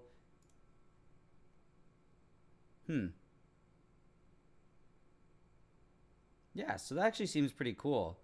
So I don't know, I guess it says that you just heat it. Oh no, yeah, acid catalyzed polycondensation. That's actually pretty cool. So yeah, that might actually be a pretty interesting idea. If you can get it from a natural source and then to make some resins from it, that actually could be pretty cool. So yeah, that might actually be something definitely to look into. I will. I'll actually write it down wherever my pen is.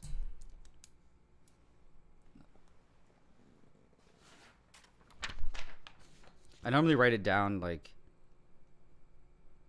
on my Google Drive thing, because I just make like a folder on my Google Drive, which is normally where I write it down. So I'll add that to it later. And when that project will actually see the light of day, no promises. Could be in like 5 years, but maybe it'll happen.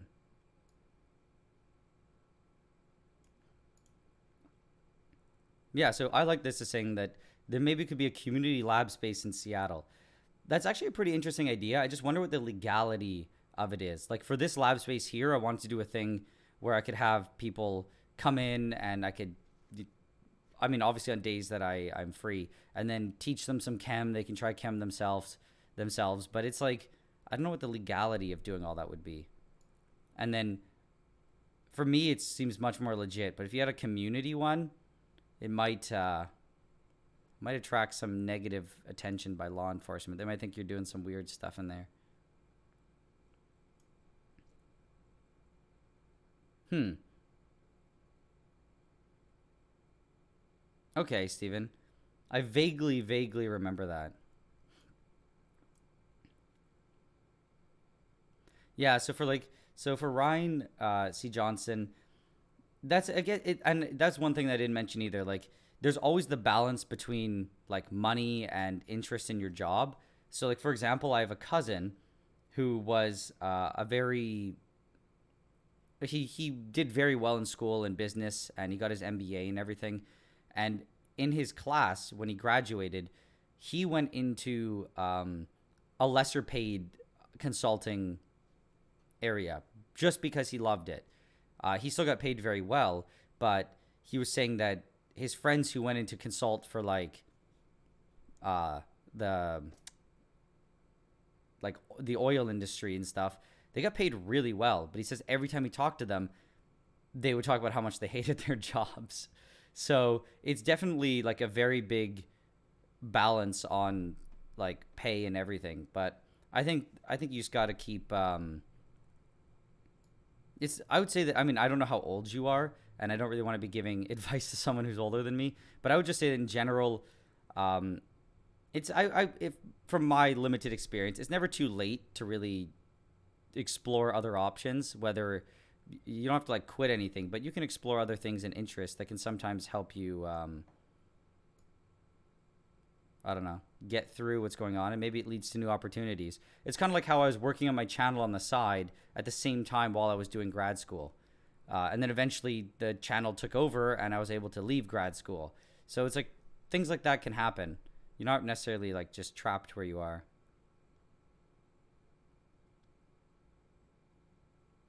Okay, so Ari, the Cryomat's just cooling heating is a cooling heating unit that circulates fluid. Okay, that's actually pretty interesting. When I looked it up, I got some link about a fission reactor, and I was like, I don't know if you're just sorry, I couldn't tell if you were just kind of like joking with me or it was an actual real suggestion and I just did bad research. So it turns out I just did bad research. That is pretty cool though, because I know that one of the hardest things to do in general is just good temperature control. And the hardest thing too is good cooling control, because it's very easy relatively to heat things at a consistent temperature, but it's very hard to cool things at a consistent temperature, at least without a proper setup. But I'll definitely look into that. So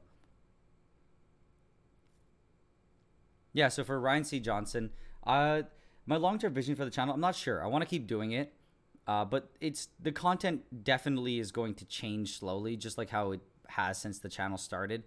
And I'm always going to be trying to do what I mean, it's a balance of what I think people enjoy and what I think I want to do and where I want to go with the channel. My long-term vision, I don't know. Like, will I be doing this in 2 years? Maybe not. Will I be doing it next year? Almost definitely. So it's a very volatile medium. So I don't know how long or where it's going to go. But for the next year, I have a lot of plans on how I want the videos to go. I mentioned I want to, what's it called? To maybe have more collaborations, aka like any collaborations, because I've never collaborated with anyone. Maybe have some experts come and talk on the, maybe interview them, because I don't, like, I know a bunch about chemistry, but there's so much that I don't know. And sometimes I don't cover projects because I don't feel like I know enough to actually cover it. But if I was able to get the collaboration and the help of some expert, that could do it too. And I find that it might be interesting to include more people. I also want to, I was potentially thinking of starting a small series where I have people, I'd start with friends who've never done chem before, and I have them synthesize something and do some hands-on chemistry so they can just see what it's like. I think it might be interesting just to, yeah, to have that little series where I teach people who've never done it before. So it's just, I might be, for the next year, I might be just toying with new little series, but that's mostly my goal for now, is to just change things up and to just tinker with things. Okay, so Ari, I will check that out. I'll actually, again, I'll write it. I rarely write stuff down, but just because I'm on like, yeah, the stream, I normally write it like on my phone and stuff, but I feel like it's just easier. Okay, so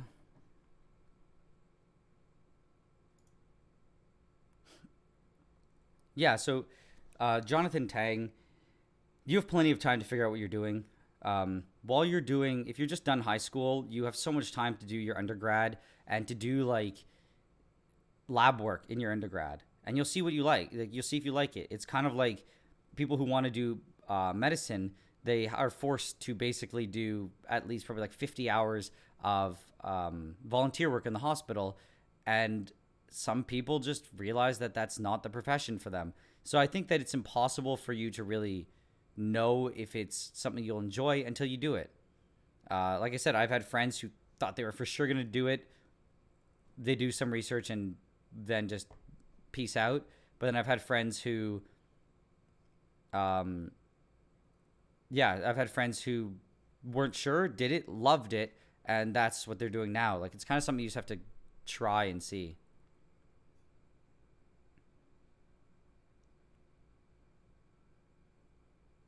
Hmm.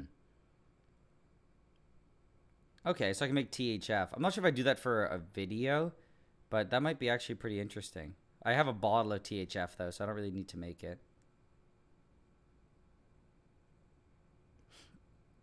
Okay, so how do I feel about Reddit and other people making GIFs of chemical reactions for my channel?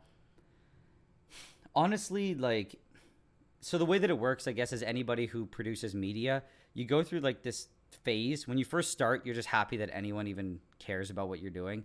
And then after that, you start to get annoyed by it. But then it's like the third stage is just acceptance. I can't control it. Like, I take one down and another one posts somewhere else.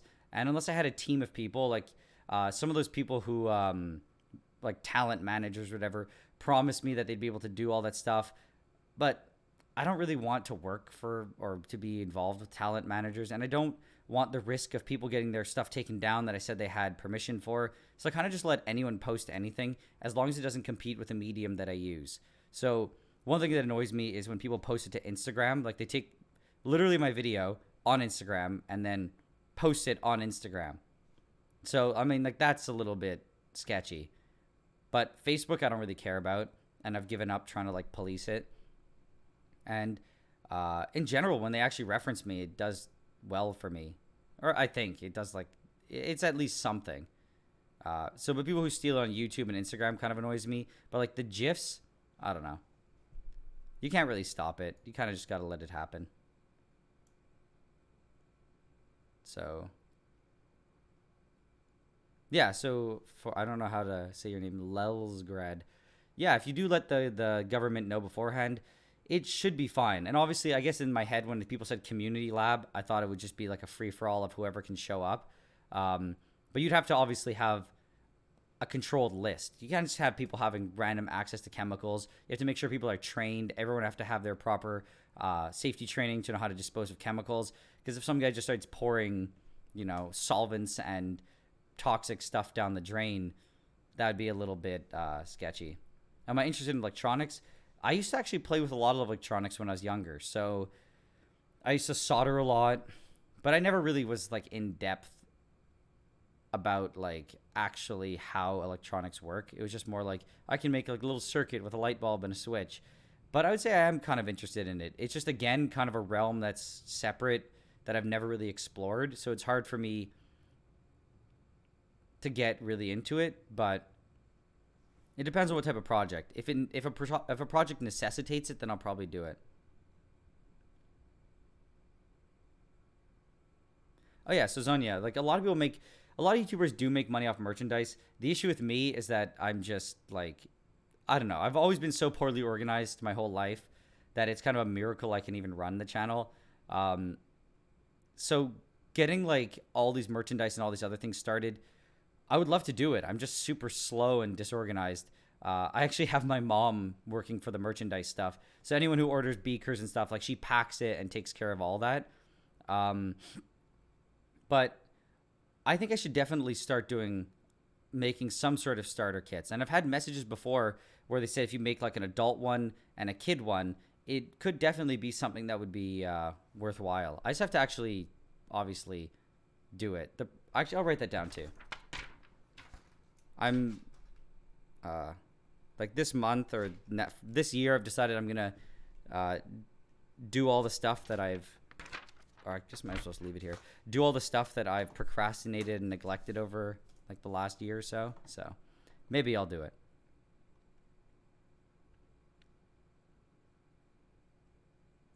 Okay, so Martin's asking when I'm gonna make Nile red. That's another thing I just procrastinate. I don't know why. Like I just get so sidetracked with other um, projects that I just forget. But I really should make it because it's actually a pretty cool molecule, and it's also solvatochromic and fluorescent. So depending on what solvent you put in, I think it's solvatochromic. Whatever solvent you put it in, it can make different colors. Actually, I think it might just fluoresce different colors. I actually don't remember, but it's definitely a cool molecule. I just have to actually get around to doing it. It only needs like a few chemicals. I can just order them, but I don't know. I just keep forgetting. So Agent Frostbite, it depends what glassware you're looking for, because I have glassware that I never. I mean, I don't check to see if you're part of a company, so I don't really. I guess it depends where you live too. But if you live in the U.S. or Europe, I mean, I can ship you stuff, and I've a lot of the basic things. So and yeah, so um, no, I get that you were just like suggesting or mentioning THF as a like as an interesting point. I just get so many comments on what things I should make for videos, so I kind of just interpret it all that way. Um, but yeah, it's like so. I'm glad that you like the idea of the teaching series. I yeah, I think that I think it definitely would be cool. Just the issue is I mentioned this before. Like a lot of times when I've not done something before, I procrastinate doing it constantly. So like this live stream is taking me forever to do, but I think I'm gonna actually get it started. I might have to film it a few times because the first ones might be too terrible to post anywhere. Maybe I can show it to you guys, but hmm.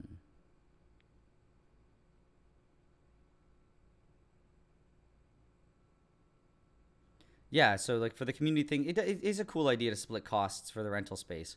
Um, I definitely think it would be an interesting thing to do because I mean, as far as I know, it's never really been done before, so it could be something pretty cool.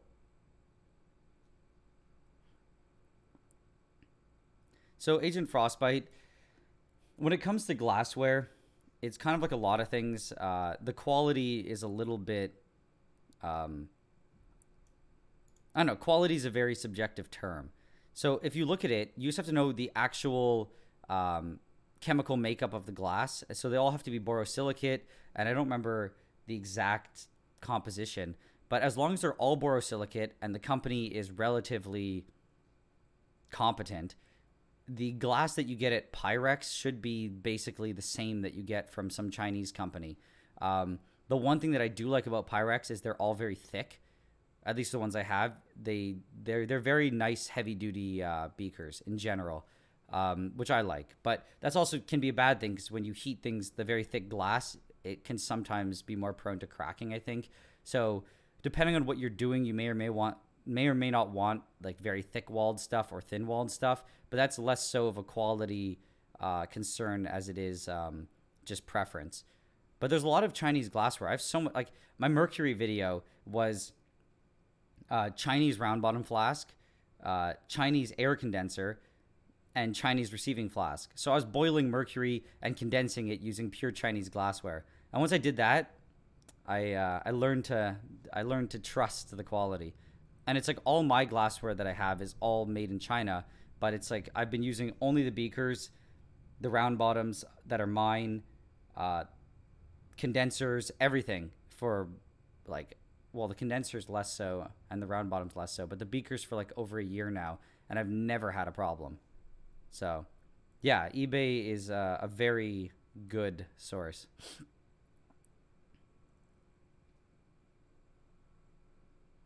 So, John White, how did my parents react to me doing YouTube?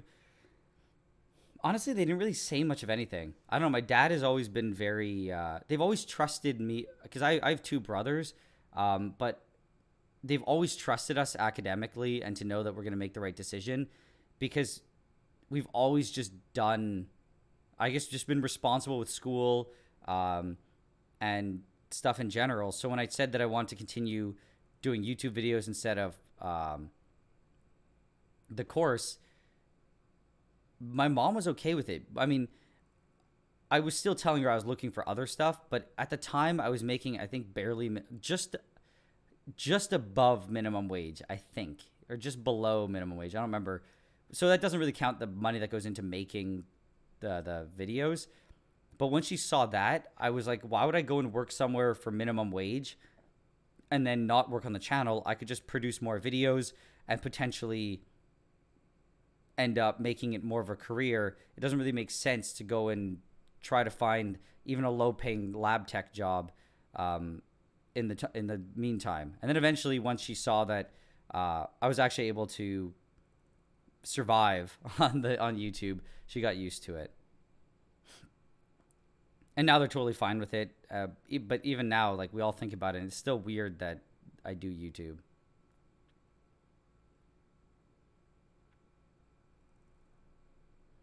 So, Ben, is there some central waste disposal site for chemicals, and how do I properly dispose of things?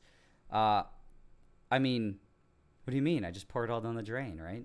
No, there is, but it's expensive. My dad works. He was working with a bunch of chemicals, and they had to dispose of them, and they charge so much. So, as it depends on where you go, but a lot of times for solvents, they end up just like they just burn them and then pass the exhaust through some sort of filters. Actually, a lot of times they just burn everything and then filter the exhaust, and it costs money. So what I've learned to do is my own technique is I just evaporate everything in my fume hood so that I get rid of all the solvent and all the water. But I don't really, I purposely don't use much solvent. So I think in a year, I don't even use, like, I use a few hundred mils of DCM. Like, I have a few hundred, like a couple, maybe a liter or so of acetone. I just don't use much of it. So I evaporate it all into like this, like a solid, and then I put it into a container.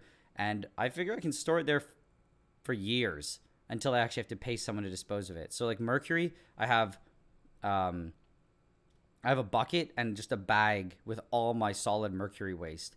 But it's like I could hold on to that for a very long time before having to get or pay anyone to dispose of it. And if I did, it would probably be a few hundred or several $100s. I don't know. Yeah, so if you've seen beakers, glass rods, test tubes, I don't have glass rods and test tubes. They're honestly, you can get them off eBay though. Test tubes are oddly annoying to track down unless you buy them in bulk. People charge you like $1 each, which is just ridiculous. But yeah, beakers I have. I have like flasks, round bottoms, all those things. But rods and test tubes you can get on eBay. And yeah, to make soap, you don't really need any glassware. You can just use plastic containers from the store. And yeah, Ben, I'm glad that you like the beaker. Very off topic, but do I go to the gym often? Your arms look intense for someone who spends their time making and editing videos. The answer is no. Yeah, yes and no. When I was I've been on and off going to the gym since I was 17. But the way that I am, like, genetically, and my family always has been, is we're just very, like, my forearms and everything are just veiny. So it just kind of, yeah, it looks like that, but I don't know. I also don't lose muscle mass too quickly. So if I work out in, like last time I really worked out a lot was last August, so like a year ago. And it was only until, it was like several months later. So almost like 2 months ago or something that I realized I was reducing in weight and size, but then it comes back very quickly. So no, I don't work out often, but it comes back visually. It comes back quickly, but the strength takes a little while.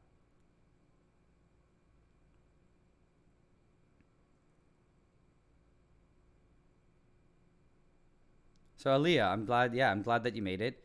Um, so yeah, it's unfortunate that you had to put your chem studies on hold, but I hope that like in the future you're able to pick them up again. It's like that's the one thing that's nice about the internet is that just because you move away from those things, you still have access to a lot of good information that you can keep your interests going. So, who's my favorite YouTuber? Uh, Chemistry or in general? What was kind of okay? So this is like going to be a very long answer.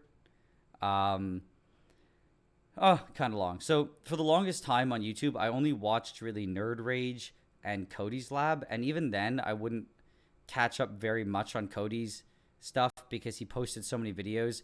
I just didn't really take the time to watch a lot of other creators, and I think that's a bad thing. Um, I found that I became very like not I'm not gonna say reclusive, but I became very much in my own little bubble about my channel and what I was doing, and I wasn't really branching out to a lot of other YouTubers, specifically in the science community, just in general. I would watch other people for other interests. Like, I mean, I don't do it anymore, but I used to play League of Legends a lot. Well, not a lot, like maybe once or twice a week. But I would like to watch some of the like gameplay footage and some of the streamers from that. And but I don't know. I never really thought about who would be my favorite YouTuber. I think it's a problem that I just haven't really I haven't given a lot of people the time that they deserve in their content. So that's what I've been trying to do lately. And so maybe I will develop a favorite YouTuber, but for now I don't really have one because I just was like very passively watching stuff as I edited. But now I'm actually sitting down and watching videos properly. So yeah, so I could contact Cody. I do, but I don't know. I don't have Cody's like personal phone or anything. I just contact him occasionally over Patreon, but there's not like like a really good way to contact him. I mean, I've never asked him for his phone, um, but he never. I don't know. He's very slow to answer. He honestly answers me more probably when I leave comments on his videos sometimes. Uh, I want to keep. Well, the mercury I have is all like mercury contaminated waste, so I don't think it's really something he'd want. All the mercury, like proper liquid mercury I have, I would like to keep.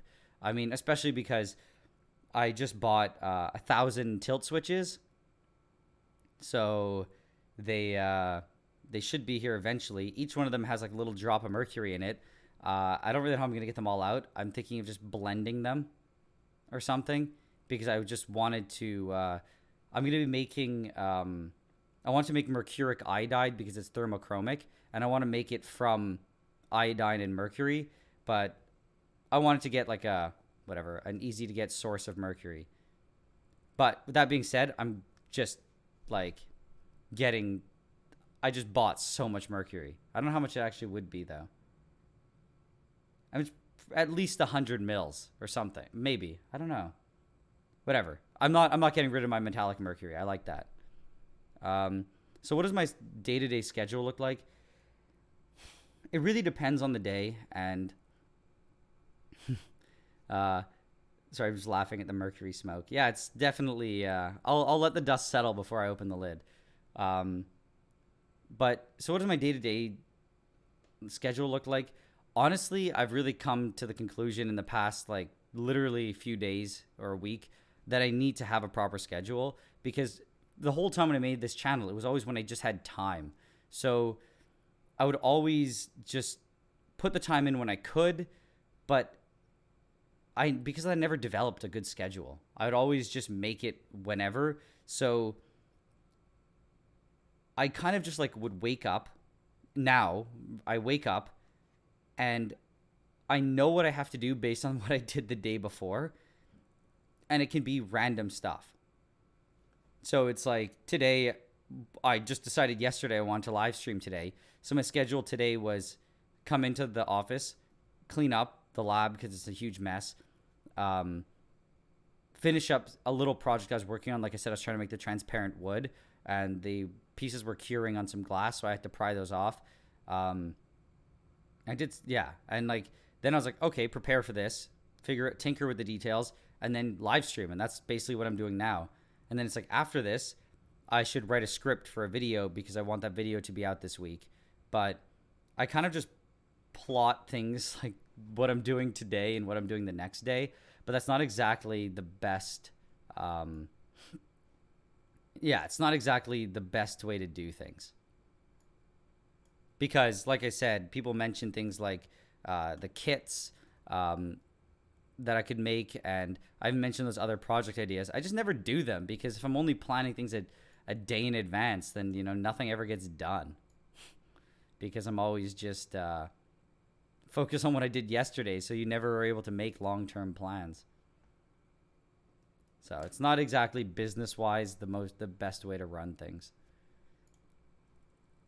But I am changing. I'm making a schedule. I'm going to actually when I tell people I will make a video, it will be made within a year. It's a pretty hefty promise to make, but I think I can do it. But yeah, actually, I ran out of questions. So you guys, even though I went slow, I guess you guys don't have any more questions. I'm still trying to figure out this whole live streaming thing. Yeah, within a year. So if you ask me something, I say I'll do it. But it's funny because some people have asked me to do something and it literally gets done in a week because I just read about it and I get super interested and just decide like this is the next project and everything else goes on hold. But then other times they ask me to do something and it just seems like there's so much difficulty involved that I just procrastinate until the end of the year.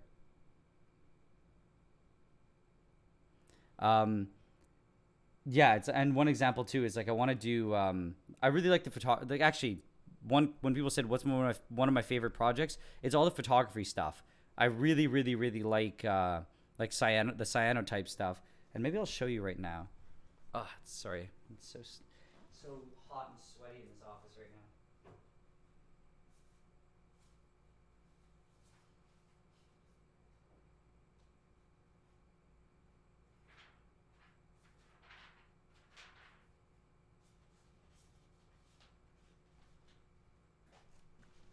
So here I have my the cyanotypes that I've made.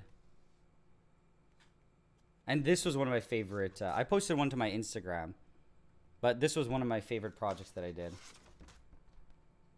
Oops. Yeah.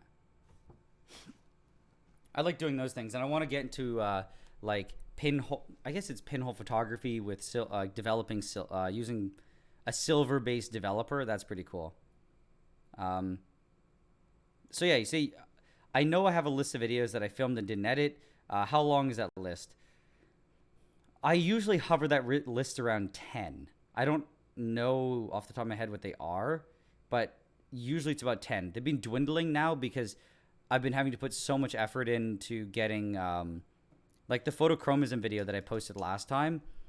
I had that all filmed like 6 months ago. No, actually it's a lie. I'd say like 3 months ago. But once I started filming it, I realized I wanted to try doing what I did with it and testing it out in the many ways that I did. But I kind of found those out as I was filming it. So it ended up taking so long to make that project. So just because it's on the back burner now doesn't actually mean that it's completely filmed and ready to just edit. Sometimes they're only like the actual synthesis part is only not even half of the final project. But the list of videos that I plan to do is pretty long. I mean, actually, I say right now I'm currently working on 19 projects. And I'm just going to check. So I currently have 67 projects that I might work on and that I'm ready to work on whenever. So it's like I have a huge list, and it's kind of like when someone here mentioned something about furfural, or however you pronounce it. I'll just add that to the list. So now it's not 67, it's 68. So it just keeps growing all the time.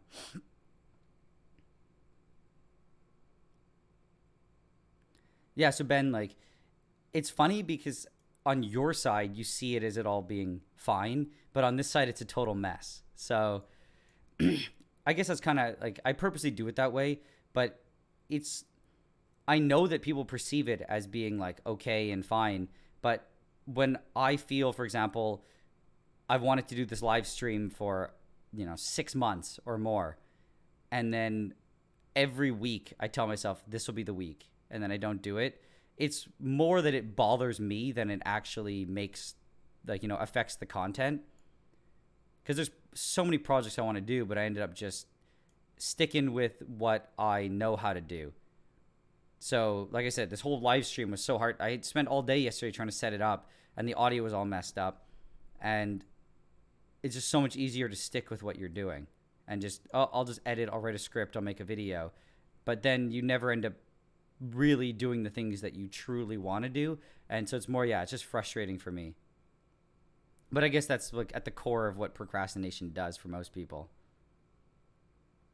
So Martin, what type of people would I like to interview?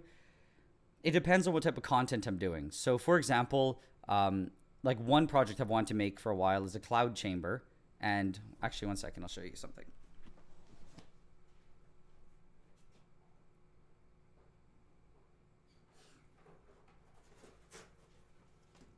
So here, I've had this for a very long time. One second.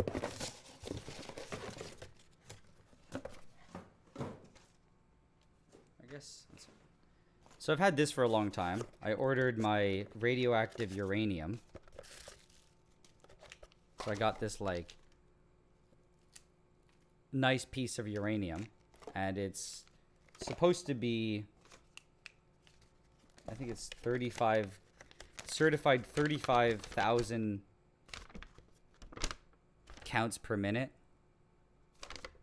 for the radiation. So I want to build a cloud chamber where I could visualize the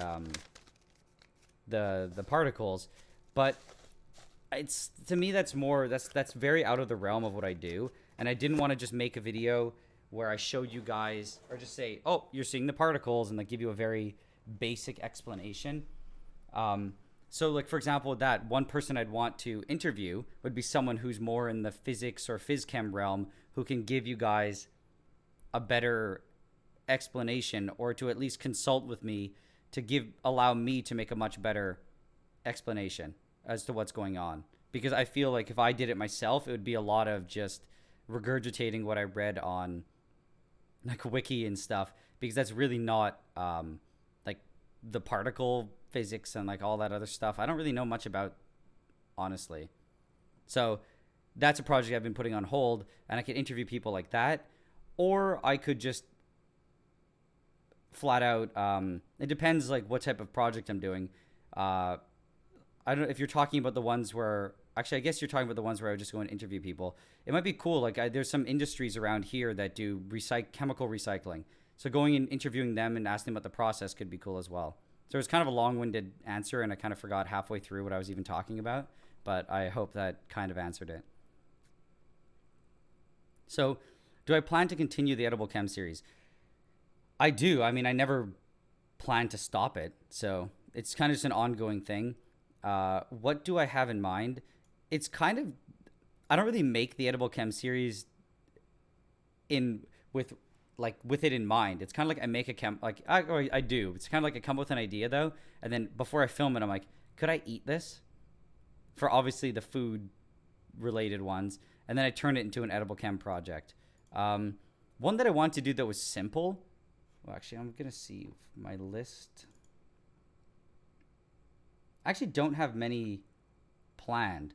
I know that one of them was I wanted to make vanillin. Another one I wanted to actually was a bit more like food sciencey. I wanted to make some cheese and to talk about the whole science about cheese making, because that's kind of interesting. But that's a little bit, that's very, very edible. It's not like I'm not really eating chemicals at that point. Um, but yeah, if you have any suggestions on some other projects, I'd like to hear them because I don't really have many actually. Now that I think of it, I actually did take wait, where's a picture of a solar eclipse? Yeah, which happened. I guess the eclipse happened. Uh, Actually, I'm assuming. Yeah, it was a solar eclipse that happened recently, right? If so, I did take a photo of it. It's not very good, but um, yeah. So maybe you're still here or not, Ryan C. Johnson. But yeah, it was good having you. I liked your questions. Thank you for participating. I'll definitely have other ones, so I will hopefully see you on the next one.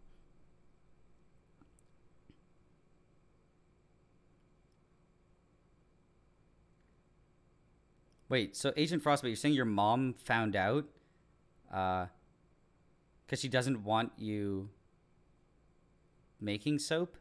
Or she's like afraid of the chem side of things? And yeah, like so the gayest person on YouTube. I feel like the Cloud Chamber would be a very interesting crossover because it could be someone who's yeah definitely more in that realm, and if they explained it, I think it could be pretty cool. I also for a long I don't know. I felt like my way of video making, I don't really have the I'm not really very used to shooting projects, shooting it in a way that I would have to shoot the Cloud Chamber project, if that makes sense.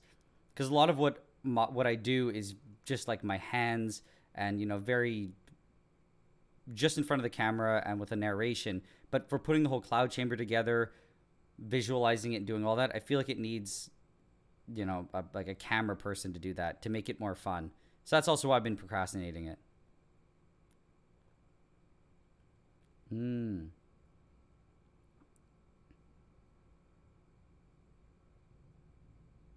Okay, so Agent Frostbite, you're saying that she wants to be involved, but you're scared of seeing people seeing you fail. Um, I guess like my question for you is how old are you? I'm just wondering because it's I don't think your fear of failure is like unique. I mean, everyone feels that way. I mean, I'm not gonna lie. Before going onto this live stream, I thought it was gonna be absolutely terrible. But it's like you kind of just have to do what you. That's what kind of I've learned this year. Like I said, all the things I've procrastinated. You kind of just have to do the things that you want to do. You can't really, like I said, I don't know how old you are, but you shouldn't try to change your mindset to it doesn't matter if you fail because what's the big deal if especially if your mom if she sees the soap not turning out I it doesn't turn out like who cares, right? Like it's not reflecting like you necessarily directly. If you made a mistake, you made a mistake. It's not like too big of a deal, and I think doing that with your mom might be very a good stepping stone to getting over that because I definitely struggled with that a lot. Like even when I started my channel, I perpetually was afraid of making mistakes in every video. But what I learned was you have to just make the mistakes, take whatever backlash it is, and just kind of accept it and move on because that's just kind of the reality of things. So I think you should just do it. Don't procrastinate. Like don't be like me or be like me this year and stop procrastinating things. So the August, so the cheese video. So which video are you talking about? The August 2017 one. So I'm forgetting what question you asked before. Yeah, fermentation cool projects could actually be pretty cool.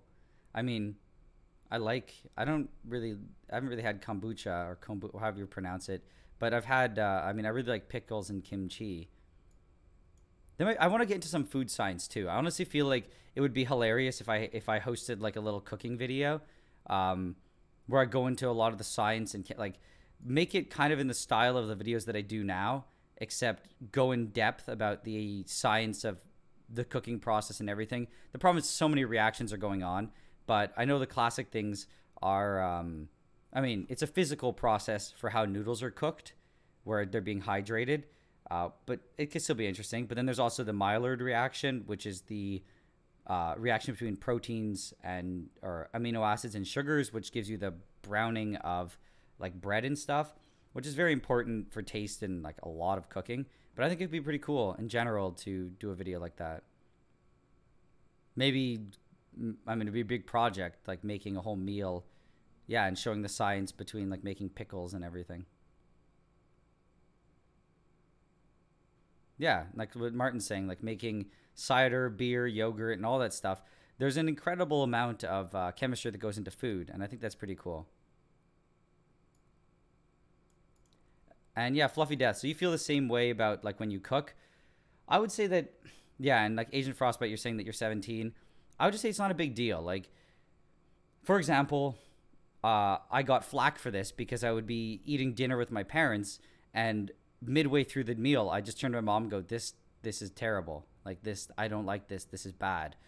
And 100% of the time, my mom has turned to me and went, "Oh my God, I know it's so awful. I'm glad that," she goes, "I didn't know how all you guys were all eating it. It was so bad." So my mom just, she doesn't take it personally. She just goes, "Okay, I won't make this recipe again." Or, "Oh, I guess maybe I used like too much of this. Next time I won't." She just, it like when I say that, I'm not telling her she's a bad cook. I'm not telling her uh, anything personal, really. It's just I'm not enjoying what it was, and that was kind of it. And she takes what there is to learn from it, and then she cooks better the next time, or just tries to cook something differently. So I don't think that there should be anything too. I mean, obviously there's a nervousness. I would say that if you're like cooking for people you don't know and you want to impress them, but then anyone would be nervous about that. Okay, so and yeah, so as Lelsgred said, I would say that you do just slowly realize over time how it just doesn't matter. And one thing that most of you guys probably don't know, but it's like in my teen years, like 17, like I had really like peak social anxiety issues.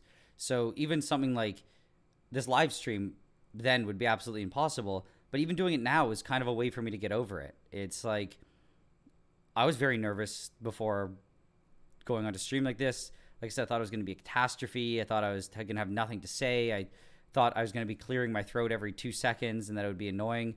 I worried about the guy next door playing his drums and you guys wouldn't be able to hear me. But it's kind of just like, honestly, I think it's pretty late. Like this year, I'm 26, turning 27, and I'm only fully just realizing how little it matters. Like, just do what you want to do, and the backlash that you get is never as bad as you think it is, unless like you usually know when what you're gonna do has bad backlash. Like if I posted a really offensive video, that would just be my fault. But it's like if you feel that what you're doing is good and you're really just afraid of the comments of others, I would just say to just go for it. And you'll learn over time it just doesn't matter. So you're saying like Agent Frostbite, you're saying like you're afraid of failing, not afraid of failing yourself, but you're afraid of failing in front of others. And I can relate with that like a lot, which is it's actually why, if you were here before in the stream, why I never talked to, where I said I never interviewed other people and I didn't collaborate, because I always felt I was going to fail in front of them. I was going to look stupid. Their content was just going to be better. They would find out that I didn't know what I was doing.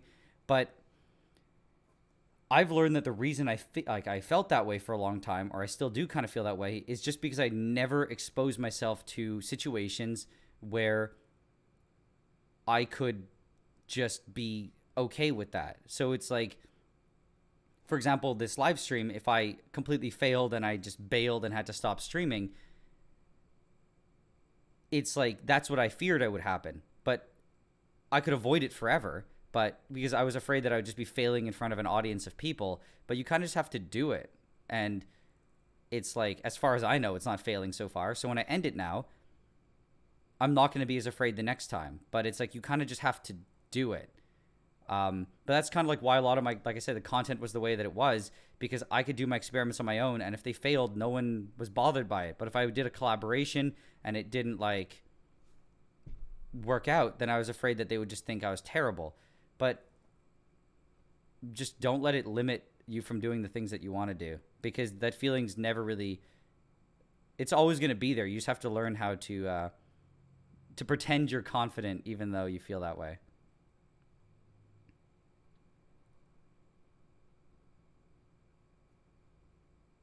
So you're saying the more I move into food science, the easier it seems that I could be pushed into microbio. Honestly, microbio is my most hated topic, so I'm not sure if you'll ever get me there. There's something weird, but I just don't like microorganisms. I never liked learning about them. So throughout biochem, like I learned a lot about, I mean, bacteria is a big focus, and I'm okay with the like animal cells and plant cells and everything, but just bacteria, I don't know. I just never really found them that interesting. So yeah, so Chem Player had a great cooking vids before the channel was deleted. Yeah, it's kind of messed up. I don't know all the details, but I know that his channel was taken away for like a pretty stupid reason. Um, I think that like I just did an interview with a call of somebody. They called in and asked me about like what I thought about people's videos being taken down, and I didn't really have too much of like an answer to say. Like, why are my videos not taken down, but Chem Players are? And I think it's literally just how I presented them, because he has like a robotic voice, and like it's just presented as hardcore chem. Like people get very afraid of that, so that's an unfortunate side like effect of chem, where people are kind of just like chem phobic nowadays. So he did have some good cooking videos, but unfortunately, I think even one of them was flagged, which was kind of weird. Out of all the stuff he did, they flagged the cooking ones.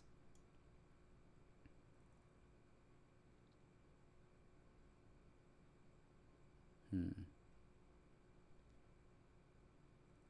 Um, Chemplayer is actually re-uploading everything to, I think, BitChute. If you follow them on Twitter, they update about that. And I think almost all their videos are up on BitChute, which I guess is the open source decentralized video hosting thing.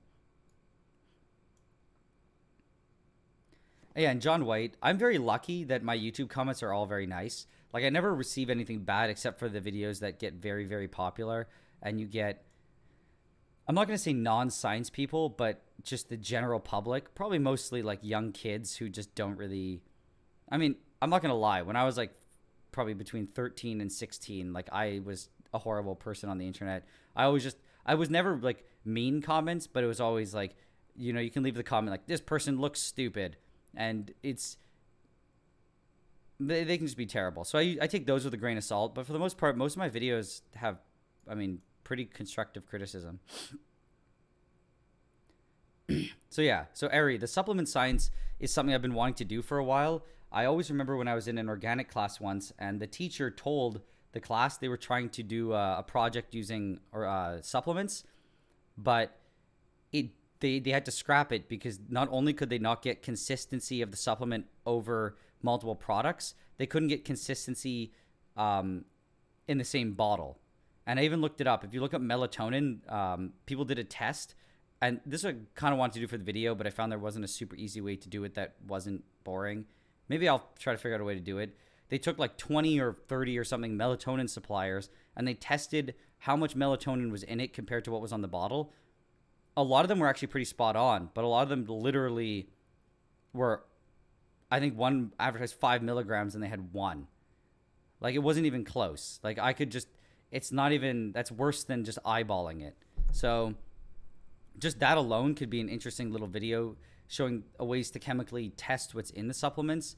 But I also do want to go into some supplement stuff in general, but I feel like that's more pseudoscience-y stuff, which is something I've also wanted to dive into, but I just haven't. Again, I procrastinated that whole stuff. So, sorry, using 26% HCl acid, I separated some oils, terpenes from pine wood. Some of the liquid crystallized and some have stayed in liquid in open air for 2 years. Not sure what your question is. Okay, so there's your question.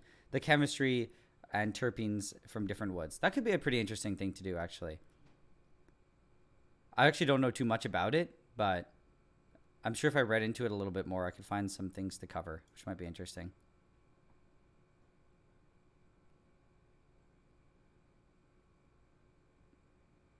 Okay, so Martin, you're saying like in your high school you have a biochem methodology class, uh, and you guys all know about my videos. That's pretty cool. And that's the one thing that I find was not lacking for me, at least in this channel, and this is why I wanted to do the live stream, was I didn't ever really interact in real time with people, which made me feel very closed off in the content that I produced. So it's cool to know that my stuff's in classrooms and stuff. I think it's pretty interesting. I mean, occasionally some people would send me a photo because their teacher put it up on the screen, but I think I need to get more involved in general in the community and making more live appearances wherever that might be. But showing up at conferences and doing stuff like that.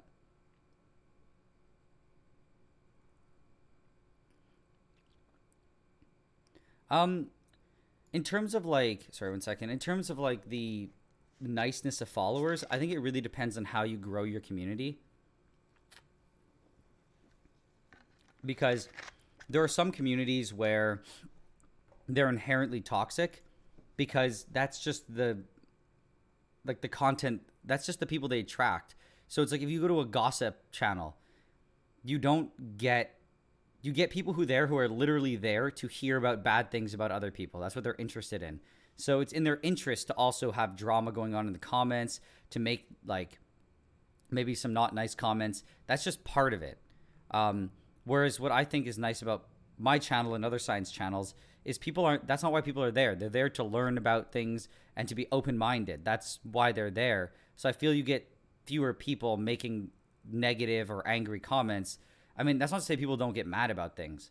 Like one of my videos where I messed up to put I didn't mention that there was a ad at the beginning, and then it kind of like jumped out at people. And I feel bad about that because I don't like it. I don't like viewers feeling like they were being cheated or an ad was being thrown on them. But so some people commented that they were very unhappy with that, but that's still very constructive. Like no one's being mean. Have I considered going into science for various inks? Yeah, I have actually. So one second, I will show you something.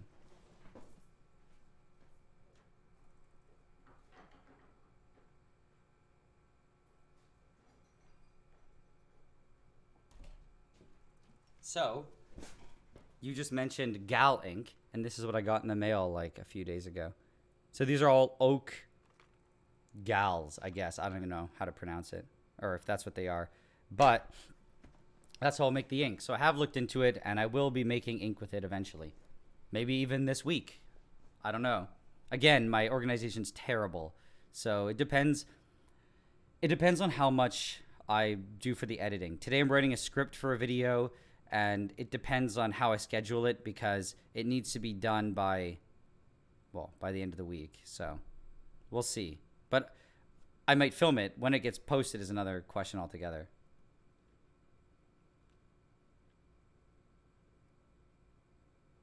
So, yeah, so you're asking like it's good. Like part of me doing this live stream is I wanted some off-topic things because when I made all my videos where I hide behind the camera, everything's very controlled. Everything is I can say exactly what I want to say. Everything's worded perfectly, but that was also, as I mentioned earlier, which is why I gave such a long answer to the guy who says he's afraid to fail even with like in front of his mom. That's how I was, like very badly when the channel started, and the channel has forced me to open up about all that stuff. So when I first started, I was very intentionally private about everything. I didn't want my name. I didn't want any of this because I was like fearing the criticism. I was like, I didn't want people to even, know my name because I thought people would comment about that. I didn't want to appear in my videos because I thought people would comment about how I looked. I didn't want to originally use my voice because I was like, I should do a voice changer thing like Nerd Rage because I was afraid of people judging me for my voice. So I've gone through a lot of, those fears and everything. So it was 100% intentional. And this live stream is actually like I said, a direct way to counteract those intentional measures, because I've learned that they're not. You'll never get to where you want to be if you're always trying to like protect yourself and block yourself from judgment and criticism. Like it's just not going to be. It's just never productive. And so Dan's saying, is this serious or a chill stream? I don't know what you mean by a serious stream. I like his response that it's seriously chill. Yeah, like I didn't know what this plan for was in this stream. I kind of was just doing it to make sure that it actually worked, because I'm supposed to live stream to like the public. I mean, I guess you guys are kind of the public, but like real public as in the entire channel. But you can imagine if I'm afraid of failing in front of what? Like now it's 30 people watching. I don't know how many people might watch the full public stream, but yeah, that's what I originally planned for this. And I figured people would ask questions, but no, it's like you say you're the exclusive club, but honestly, you kind of are, because as how Patreon is, it is like a group of people that you know are looking out for your best interest. So you don't, I guess you don't feel afraid to necessarily fail in front of them, because you know that they're there for you. Whereas if I were to go in front of an audience of like so many people and I started just messing up completely, like I'm sure there's plenty of people there who would just enjoy that. I mean, maybe there's people here who enjoyed that too, but I feel much more comfortable presenting to you guys for sure. So your vacuum filter keeps clogging up.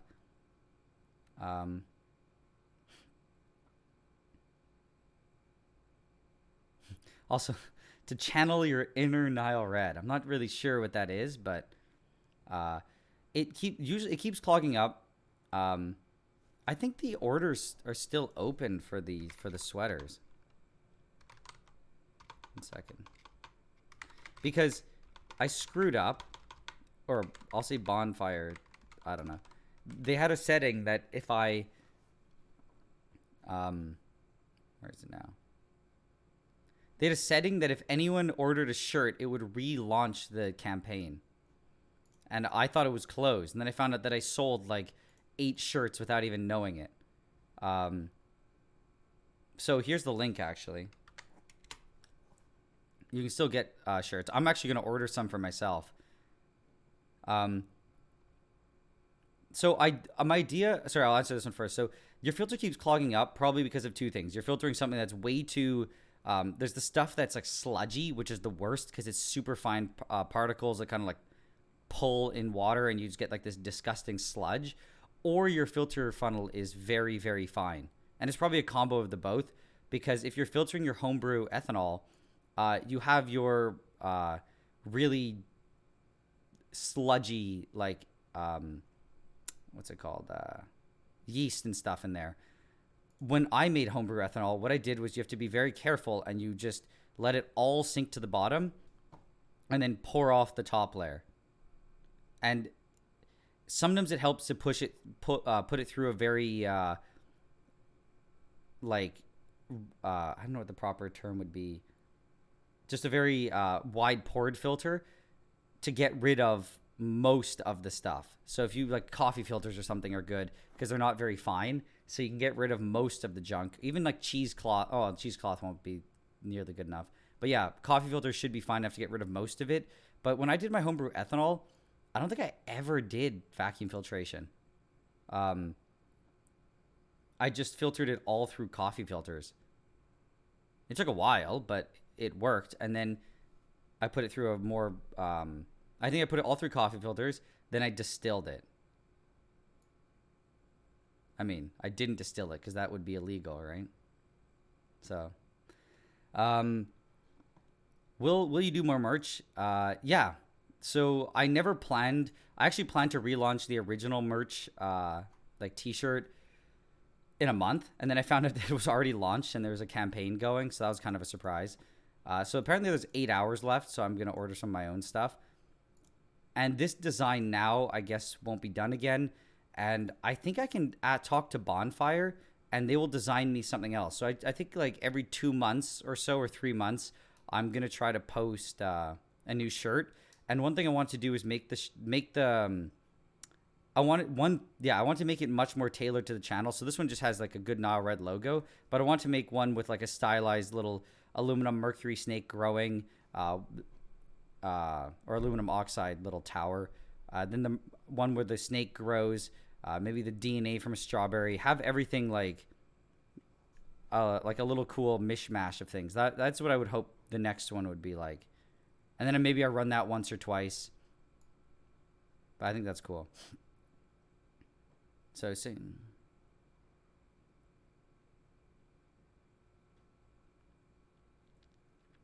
yeah, so Agent Frostbite, like, I'm not saying necessarily that you're looking out for my best interest, but it's the idea that you guys are all here because you enjoy what I'm doing. Like, you're just that one extra tier of like people who just randomly watch me, then subscribe to me, and then on Patreon, it means you have that much more dedication to what I'm doing, which means I found a lot of people are a lot more honest and they'll say what they're thinking, and it's not rude or anything, but I find that it's just a much more personal connection because it's like I have now, I think like I can check like 600 or 700 patrons. I never really follow exactly the number, but it's compared to nearly 400,000 subscribers, it does show that you're that much more like I'm not gonna say committed, but I'll say caring because that's nice. So a video about failed procedures. So my issue is that, again, because I'll go back to the whole thing about not liking to fail. A lot of times if I predicted it would fail, I wouldn't record it. And it's a regret I have because there's some really good footage I missed. For example, when I was trying to do a reduction and I was trying to pump hydrogen through, I got really lazy and wanted to add more palladium on carbon without turning the hydrogen off, and it just all lit on fire, which would have been a really nice shot to get, but I thought it wasn't going to go well, so I did it anyway without filming it. So, and then like the other one, even when I mentioned earlier my chlorine fires, I also didn't film that because, yeah. So I think I just have to start filming more even when I think it's going to turn out crazy. Or, sorry, turn out bad. I do have, and also I'd have to go look back, like, actually, I guess, like, sorry. I interpreted that as, like, just mess ups in general. In terms of failed procedures, I do have a decent amount. It might actually be worth doing a video on them. That actually might be worth doing it. So I'll keep that in mind. That might actually be pretty cool. Sorry, I misinterpreted that. Yeah, and so Philippe, it's okay if you're lazy. Like the pH meter, I don't really have a super big use for it right now, so it's not exactly it's not a rush. So how did I come up with the name Nile Red? So that the name Nile Red came from literally. I mean, I should say what my name is. So my name is it's Nigel. So it starts with N, and I mean I don't think I delivered that the name drop as well as I imagined in my head, but whatever. So I had to come up with a name, and I was originally going to try to do some weird abbreviation with like my first and last, and like I don't know. So I was in the lab. This is when I was a lab tech, and we're just sitting there, and there's a Sigma Aldrich book behind us. So we're like, let's name it some chemical name because that makes sense. So we grabbed the book, we go to the section for N because it's my name, and I scrolled down until I saw one that looked kind of interesting. It was just Nile Red. So I was like, okay, that looks kind of good. The guy I'm with, he goes, yeah, that's decent. I think that's okay. So we just typed it in, made a channel. And that was how it came up with the name. Sigma Aldrich book. So yeah, so you're asking how I forget to do the Nile Red video. How do I forget to do everything that I do? Literally, I've posted a video, and the next day someone asked me, what's your most recent video? And I couldn't tell them. And that's part of my problem with organization, I've realized, is I'm so focused on what I'm doing next and everything that my brain just can't remember things. And then I go, what am I doing next? And I think, oh yeah, I had this project that I haven't been doing for a while, and then I just like jump right into something. And then it's only at times like now where I have time to sit down and think that I go, yeah, why haven't I done an Nile Red video? Maybe I'll write it down right now. I have to order chemicals for it, and the guy I order chemicals from I haven't spoken to in like 7 months, no more, like 9 months, and so I've been procrastinating. I sent him a text, and he's like, "Call me," and that was like a week ago. So, got to get on that. So you say you'd like a coffee mug, Nile Red coffee mug, but some cool text like coffee filter is greater than vacuum filter. It's hard for me. I want to do like personalized text or even put like a caffeine molecule on it. But I find that it made it too personalized, and some people might not like it. Some people might like it. So I wanted to just go with a very, the basics. So how do I separate so quickly using a SEP funnel? I don't show, like, do you mean like the fact that when you separate it, sometimes it, oh, you mean like, okay, so when I'm going and I just turn it off quickly? I don't know. I just do that. You just gotta, I mean, as it's going, I'm turning the knob so that because, I mean, as the SEP funnel goes, your volume is decreasing as you go down. So the relative rate of height height decretion, totally a word, goes like increases. Okay, that makes no sense probably. The rate at which it appears to go is faster, so you have to turn the knob to slow it down. And I don't know, I just got used to doing it. So how do you, okay, yeah, so if I could recommend a book, what would I be? I mean, I guess that's a question of, does it have to be fiction or nonfiction? And the answer is I don't know in both cases. I have neglected reading good books for a while, so that's something I've been working on. I don't have it with me. One of you guys on Patreon sent me a book called Ignition. I don't remember who the author is, but it's about liquid, or I guess just rockets in general. So I'm only like 60% done. So maybe it talks about solid fueled rockets, but it's very interesting, but it's also definitely nonfiction. And I don't know if I would really recommend it because it's pretty niche. But I think this question makes me realize I need to do a bit more reading. I read too many chem textbooks and Wikipedia, but those aren't really good recommendations.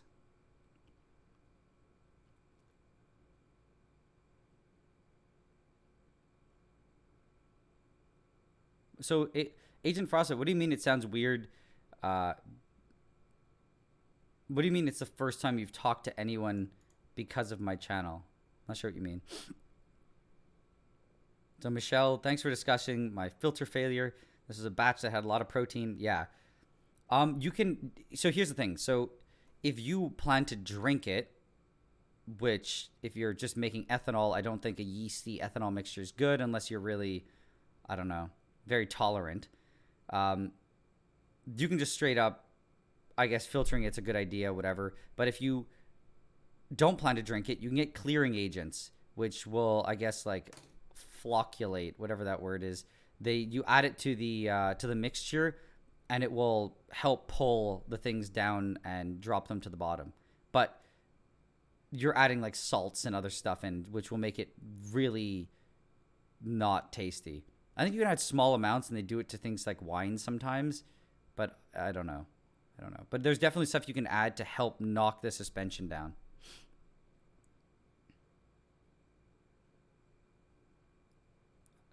Yeah, and thank you, Dan, for being here. I also really do like the community, and I want to make it, a little bit more, I'm going to say friendly, but a little bit more of a community, because I find that, like I said before, I've been very private about a lot of things. So, yeah, I do think it's important to have this science community in general, and I'm glad that you feel the same. And yeah, so Agent Frostbite, like failures are very important, but it's like my issue was, even now, my issue is that I perpetually think that like I'm boring. So I always would feel that my videos had to have, something dramatic happening, something very, in my opinion, that I found very exciting, so that other people would find exciting. And every time there's a failure, I was like, why would that be fun? Because, I mean, unless it's a spectacular failure, I was like, why would people want to watch that? But I think I have. Then I'll turn around and watch videos that are very, mundane but extremely interesting. So I think I just have to change my perspective on what's entertaining and what's not.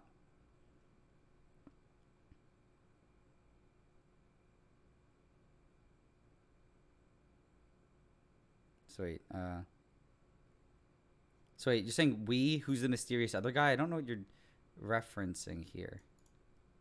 I feel like I vaguely know what you're saying, but I forgot what I mentioned about, what I talked about earlier. Yeah, so it's like the one big video that I showed kind of failures was the one where I was exploring. I weren't failures, but it's like exploring the lead sponge stuff. It was kind of like as I proceeded through it, but that's because I still found the outcome very interesting. So it's hard for me to post failures when the outcome is a failure. But like I said, I need to reevaluate what people find interesting, and which I have been doing, because I think I kind of kept setting my bar for what people liked higher and higher, but that just wasn't reality. And maybe it's just because I think I just I do chem so often that I get desensitized to what's like exciting.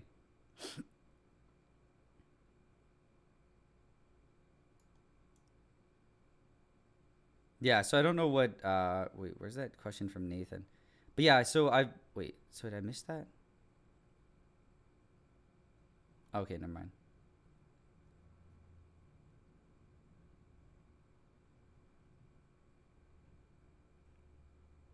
So yeah, Jonathan Tang, like it's not a guy I order chemicals from. I actually know him because I tutored a guy, and then his dad works with chemical companies, and this is his friend. His friend owns a chemical company, so he sells it to me out of his own like it's just his own decision. I guess his discretion. Like he obviously won't sell me anything that's actually illegal, but it's like if I want solvents like ether, I've never bought ether from him. Like THF, um, chemicals like my isocyanates that I got in the last video. So it's a good supplier. I just try not to go to him when I can, or sorry, when I can avoid it. I try to get it like off eBay and other places.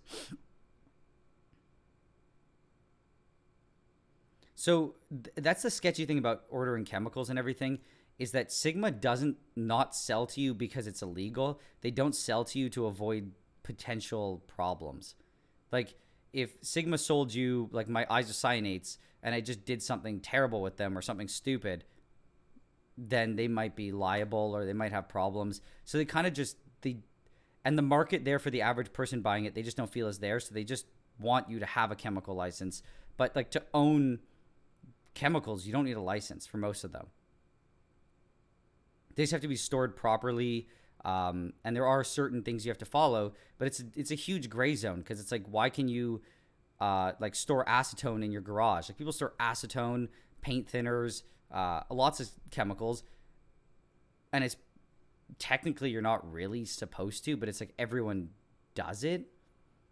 But then once you get a lab license, you get a person who inspects and makes sure you're doing it right. But if you don't have a lab license, no one's going to inspect it, and it's kind of okay. Like it's a very weird little area.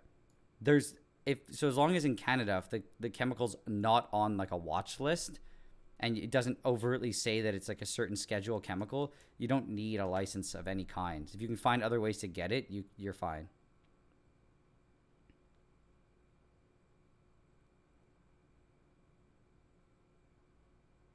Oh, okay, so that's what you're saying, Agent Frostbite. Yeah, no, it's good to get involved in the community. Like that's what I'm trying to do in general, because you say that you just send me a message in the to tell me about your name being weird in the credits, or sorry, about your name missing in the credits. But it's like that was also a lot of the way that I just interacted with you guys with just random messages. Um, not I'm not the most ideal way. Hmm. Yeah. So *Sapiens: A Brief History of Humankind*. That actually sounds pretty interesting. I used to read a lot about like social issues. So I guess like gender issues and all that stuff. That was a few years ago. That's when I last read a lot of books. And I read a few Dawkins books, but I honestly wasn't like a huge fan of Dawkins, or his writing style at least. Okay, wait. So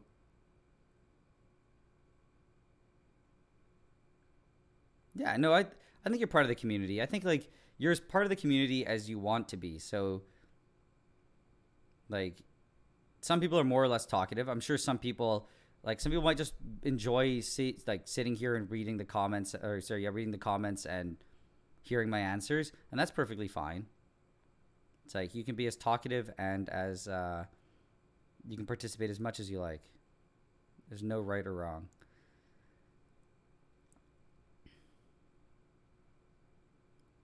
So Lelsgred, you're totally the off-topic question guy. Um, I don't know what type of fiction I like. I don't watch a lot of shows. If I watch shows, I generally watch like comedy. And what's bad is a lot of times all I did was watch stuff while I was editing, and so I wouldn't really be truly enjoying them. In terms of fiction, I tend to like in more movies probably, and like thrillers. I do like horror movies a lot, not the supernatural stuff, but like horror thriller stuff, and I guess like drama. That's a very vague genre. I can probably. I was gonna say I can probably say what video I've seen or movie I've seen lately that I like, but then I thought about it off the top of my head and I can't think of a title. Um, this stream, I guess I might as well save it. I was debating whether I should post it to the YouTube channel. Um, I don't know. I might as well save it and at least keep it as an unlisted video, at the very least. So Agent Frostbite saying I have 400k subs and I think I'm boring. I always think I'm perpetually boring. I don't think the amount of subs I have are really going to change that.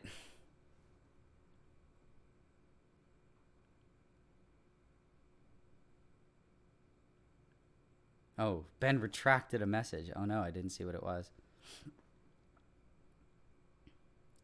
So when you say I mentioned the name, I mentioned another guy.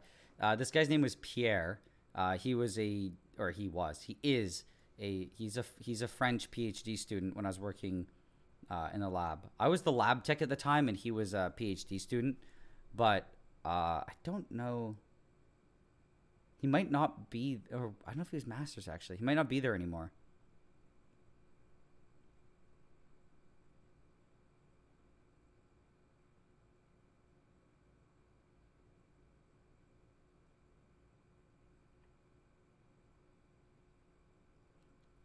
And yeah, Kurt, like you do learn way more, way more from your failures. Like every single major thing I've learned on the channel is probably from screwing up somehow. And I've kind of just learned that. And it's kind of funny because, like, when I first went to university, my first semester sucked. I always use this as an example.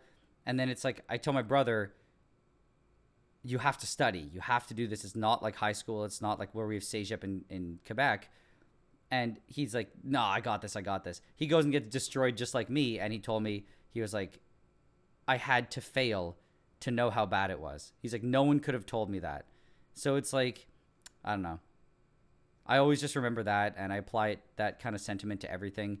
You just, failure is part of it, but you end up learning pretty big lessons from it, and it completely changed the way that I study and approach my academics. And I think if I didn't do super bad and I was able to skate by, I wouldn't have. I don't know. Maybe I never even would have made this channel. My whole attitude would have been different. But in terms of my videos for failures, yeah, it's like classic is shaking a separatory funnel and not holding the stopper on the top strong enough, and things fly everywhere. Those learning techniques like that are very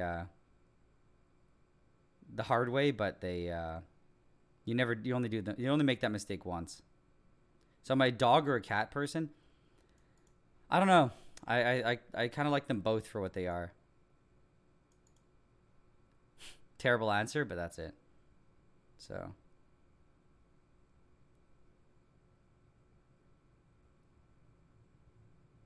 Yeah, so Jonathan Tang. I've never heard of that book before. Hmm. So no comment. Yeah. So all you wanted me to save it. I think I'm definitely going to save it. I think YouTube automatically saves it whether I want to or not, and then I have to manually delete it. So it should be saved. Yeah, so Agent Frostbite, you're saying you got destroyed in your first semester? Yeah, I got a 43 on a midterm. Um, I think I averaged 60 in every class and then 43 in one. That's a pretty good start to the year. But I finished with a B, which is a 70 average. I pulled it together. I realized the error. I mean, my complete lack of studying and terrible work ethic.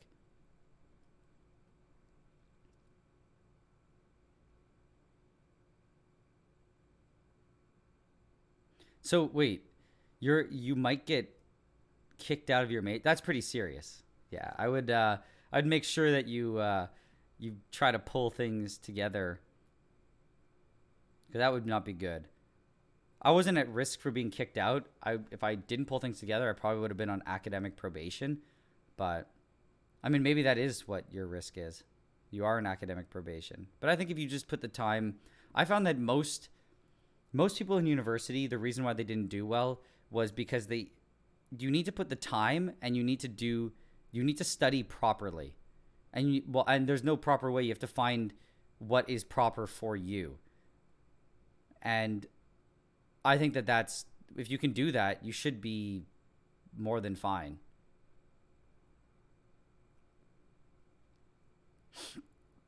So, do I have any experience with hydroponics and aquaponics? Short answer, no. I've never.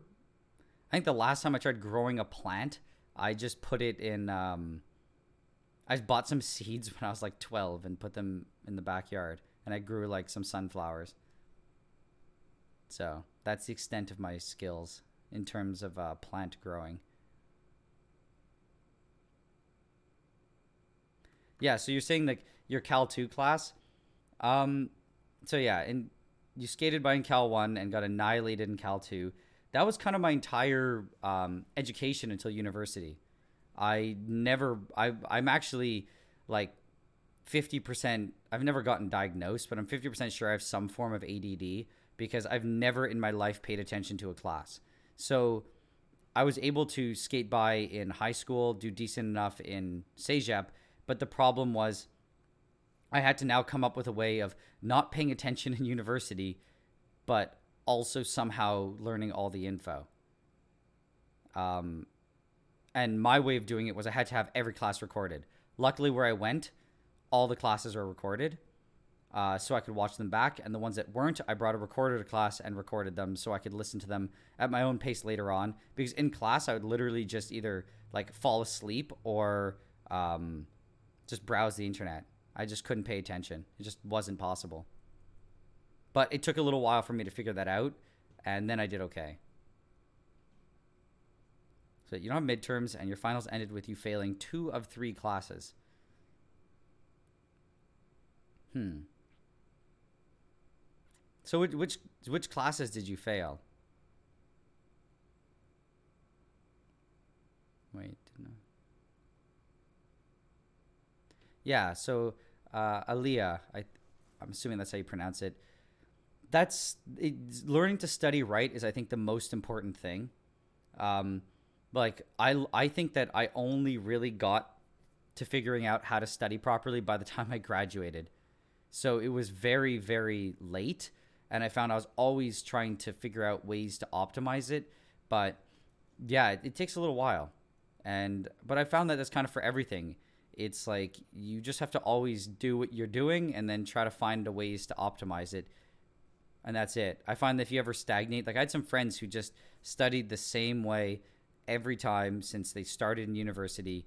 And by the time they were finishing, I noticed like they were a lot more stressed than I was. So it's definitely something to work on. So yeah, so if you have an exam on Wednesday, you should probably study. Maybe this is part of your problem. You go and do things that are not related to not going to get you your grades. And yeah, so 42 Fab, the issue with like academia in general at the higher level is that all your profs are it really depends. You get a mix of them who just are there for teaching and they do the research as just part of the job. But then you get the people who are only there for research and teaching is an unfortunate side gig that they have to take up. And it's pretty unfortunate. I had some pretty bad profs, but I also had some amazing ones. And it's hard because when you have someone who does fantastic research and your university wants them because they're going to pull so much funding and they're going to be pumping out good papers, they might just be the worst profs ever. And it's just kind of unfortunate because then you get the best profs ever and they're worthless for research. It's very hard to get a good mix. But when you do, it's very nice.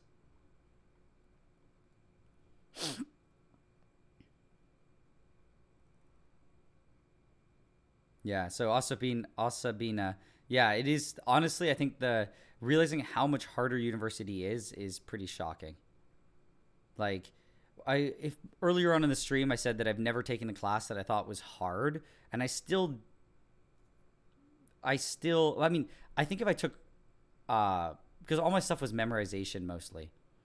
So I don't think that you can make a class inherently hard, but I think that the transition definitely from starting university and trying to find how to properly study, that transition was, I would say, probably one of the hardest things about university. Not necessarily the classes, just learning to figure out how I had to learn things was pretty hard. So every single one of my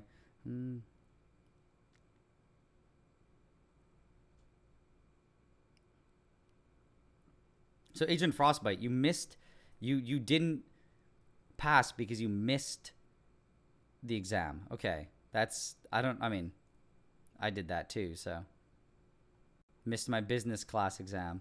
So I can't tell you that's I understand how that happens. I also had the wrong time. Yeah, so I would say that phys chem is genuinely pretty difficult. Like in the classic chem, like org, I don't find it difficult as it's so much just learning. To me, it's like a game with a million rules that you have to learn, and the only way you learn them is just by doing them over and over until they're just like off the top of your head.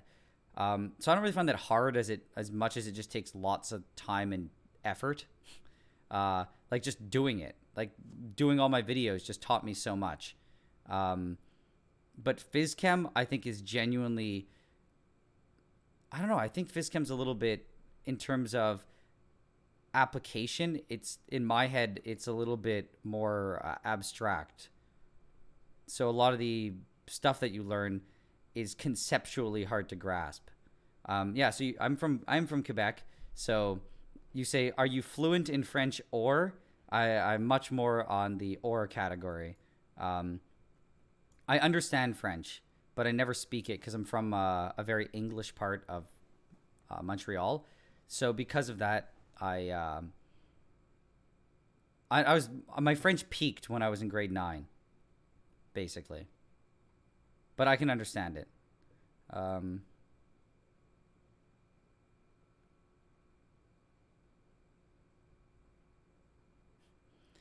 so software and chem. It's funny how like the curriculums have changed so much since I was in school. Like the idea of being software and chem makes no sense to me because when I was learning all that stuff, like nobody had laptops, really. Nobody had tablets. No one had any of this. So I don't know. There's just such a very little focused on the software side. So I don't even know what that is.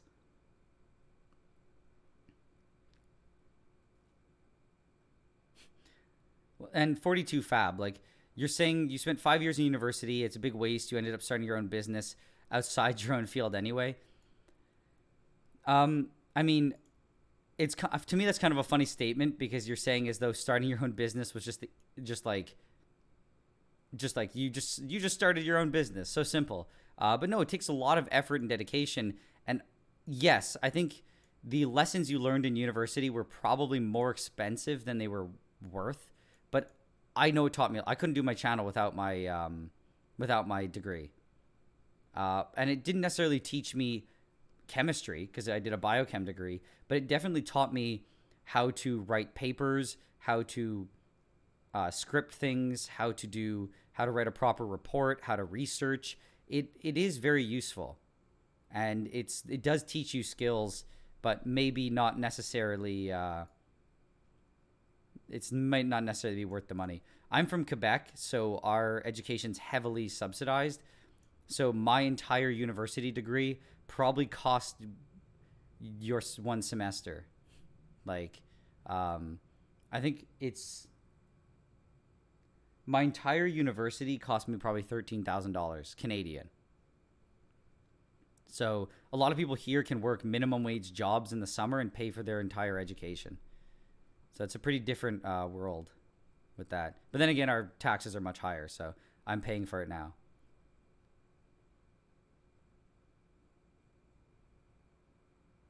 Yeah. So Michelle, you're saying that you had a good TA system. I think that's also really important, and also having like your profs who are interested in doing what you're doing. Um, it's and that's why choosing your school is probably pretty important, regardless of what topic you're taking. Because I know business at I'm not going to disparage my university. My university, well, it's McGill, has a better name, but from my friends who I've known who've taken business, they say the other one here in Montreal, Concordia, has a much better learning environment. That's just what I've heard. So I had some friends who dropped out of the McGill one and moved to Concordia and Concordia has arguably maybe a better name in Canada, but it's like a lot of people would go to McGill just for the name, but their education would not be as good. So it's like a give and take. It's always something to consider. Oh no. It went from having no questions to too many. Um,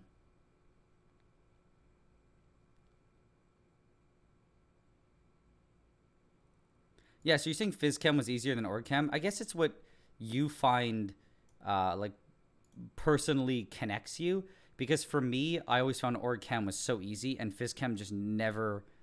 I can't remember. Like I still remember reactions I learned 5 years ago in org chem, but and like when I was applying for my to become a master's student, the prof had me spontaneously write out a synthesis, and I hadn't done org chem in that synthesis in over 2 years, and I remembered it off the top of my head. But phys chem, I only vaguely remember like concepts.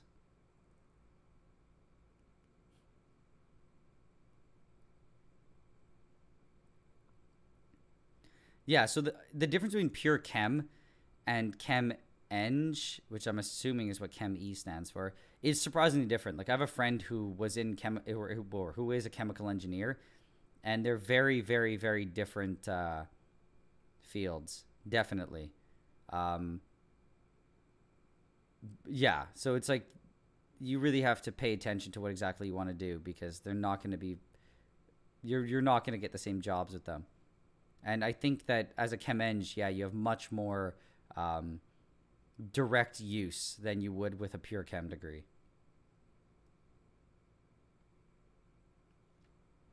Wait, you're saying software and chem means like Excel, Word, and Origin?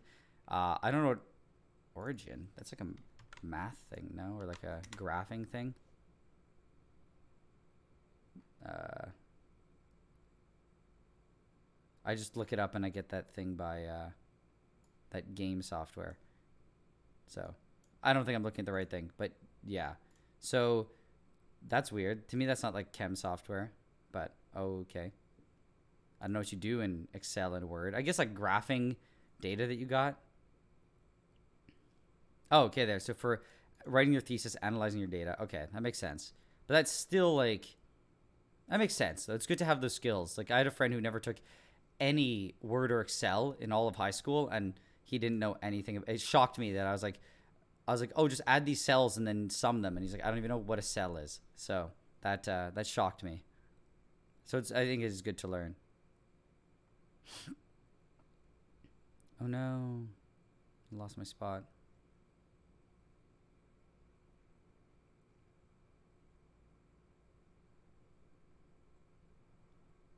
Yeah, so John, what you're saying, like university taught you how to deal with complex problems and be more rigorous.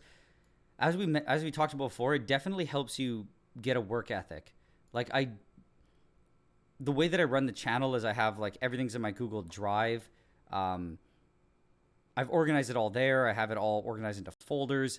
Um, just knowing how to organize my classes, how to write my notes, how to organize everything, it just taught me how I learned and how I worked efficiently. So by the time I had to run the channel, writing like a script for a video is kind of sometimes like writing a paper, but I was so used to it that it's not a big deal. Whereas if I'd never done any of that, it would be quite hard, and I would have never known how to do any research or yeah. So it's like it does definitely teach you a lot of things, but is it worth like that many thousands of dollars? I don't know.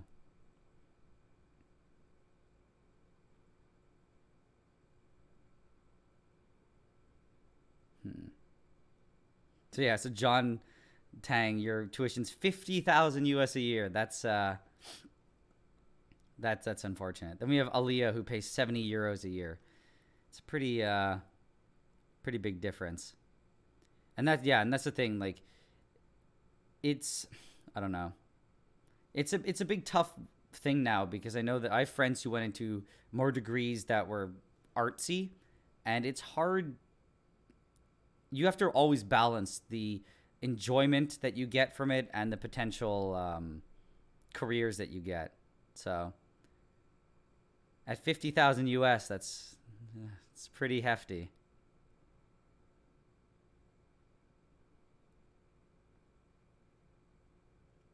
And yeah, and like Lel's grad, you're saying you had German friends. I was applying to master's degrees in Germany. I almost went to Germany to do it. Thankfully, I didn't because then I would have a never had the channel, and I b probably would have left, and then I would have been all the way over in Germany.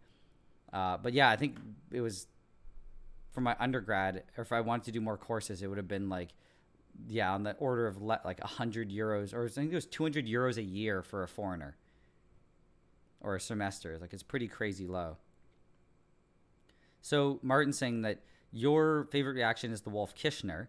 So what's your favorite thing about the Wolf Kishner? I don't really have off the top of my head a favorite reaction. Um, it's weird when I think I never really thought too much about these things, so I don't have answers off the top of my head. I'm sure I do have a reaction that I really like, but yeah, what do you like about the Wolf Kishner or Wolf Kishna? I don't know how it's pronounced.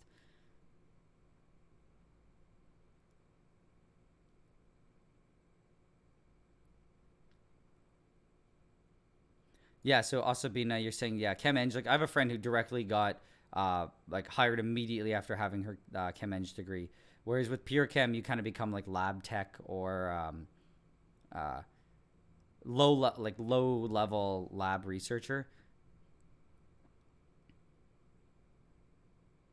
So for yeah, Christopher Kerrigan Brawley, the differences in training for Chem E and Pure Chem is like as far as I know, they're completely different. Like Chem Eng, you're studying like the engineering side of stuff, like fluid dynamics, flow, um, getting the reaction and getting everything to be produced on a larger scale and understanding how those things interact. Whereas for Pure Chem, you're working on like small scale, conceptual, applied. So at least my friend, what she told me was when she did Chem Eng, she would be designing the machine and the things that would hold the chemicals and pump them through and have the reaction work. Whereas she's not that interested in the pure oh, and I guess like and the pro like dealing with the heat that's produced, cool, like the logistics of maybe cooling things.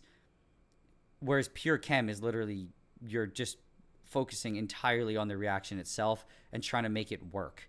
um, so you'd focus on like mixing this chemical with this chemical under these conditions, we can get this to work. And then if it ends up being something that you want to scale up and produce, it's the chemical engineer that's going to bring it to production. Not well, I mean, kind of like you can still come up with large scale productions with as pure chem, but you're mostly focusing on just the reaction that's going on. And someone can correct me if I'm wrong, but that's just the gist that I got. Like, I don't really know too much about Chem Eng, honestly. As someone said up top too, there's a lot of math and physics, like I guess physics in it.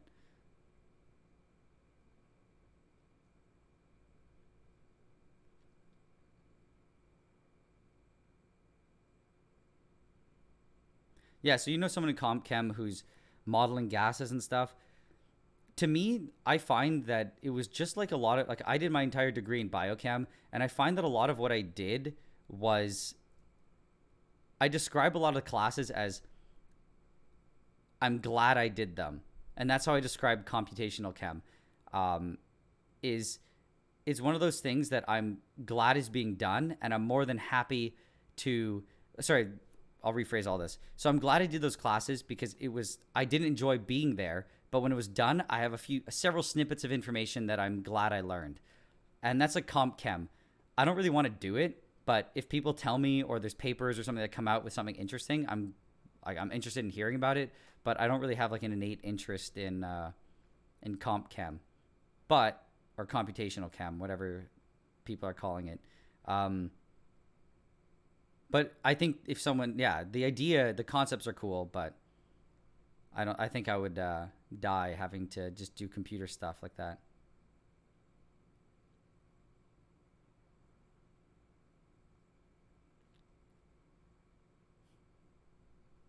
Yes, Lelsgred, you're helping me understand how it's going to work with more people. I don't know how it's going to work with more people, considering there's 30 people here, and I'm already backlogging on like the questions.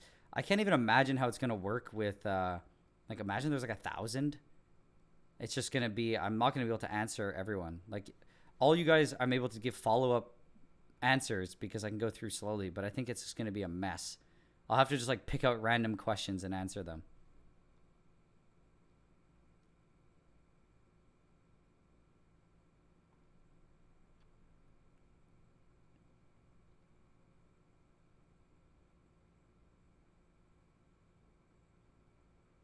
Yeah, like Jonathan Tang, like as long as you have the money to pay for it, it's fine. Like, and you're going into a degree that you think is worth it, because I don't know, it's just something you have to consider. I never considered it because my education was so cheap, and I never really had to think about all that. But if you think it's worth it, then it's worth it. It's like it all matters, like what you think, I guess.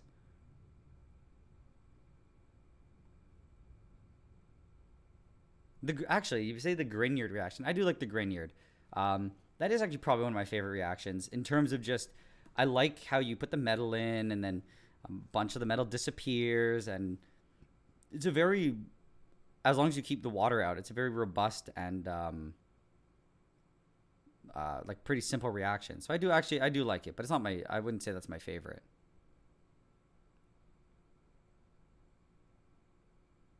Yeah, the Wolf Kishner is pretty nice. Um, Except I believe you can use hydrazine. Can you use the salted hydrazine? I don't know. I don't think I've ever done the Wolf Kishner. Um, but I working with straight up hydrazine is yeah, I guess it's fun, right? Definitely. I think you can use the salted version though, like hydrazine sulfate or something, or hydrazine. I think it's maybe I don't know what other salts hydrazine. Well, maybe not hydrazine nitrate, but I think the sulfate might be used for it. I don't know though, and I'd be okay working with that.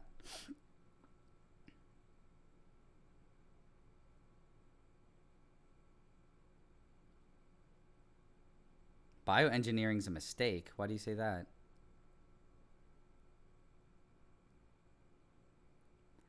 Yeah, Michelle, you're right. Like ChemEng is pretty versatile. Like my friend who, without divulging too many of her personal info, too much of her personal info, like she ended up working for like a company doing waste management, but then she went back to do a master's to go and branch off into something else. It's a very versatile degree, and there's a lot of demand for it. Much more, I'd say. I mean, generally though, engineers are in much more demand than like biochemists and chemists and straight up like typical science degrees.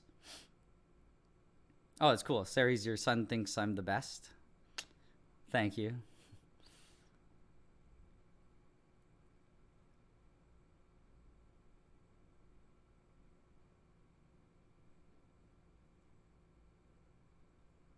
And Aaliyah, that's true. If there were more people, you might be less inclined to actually do it.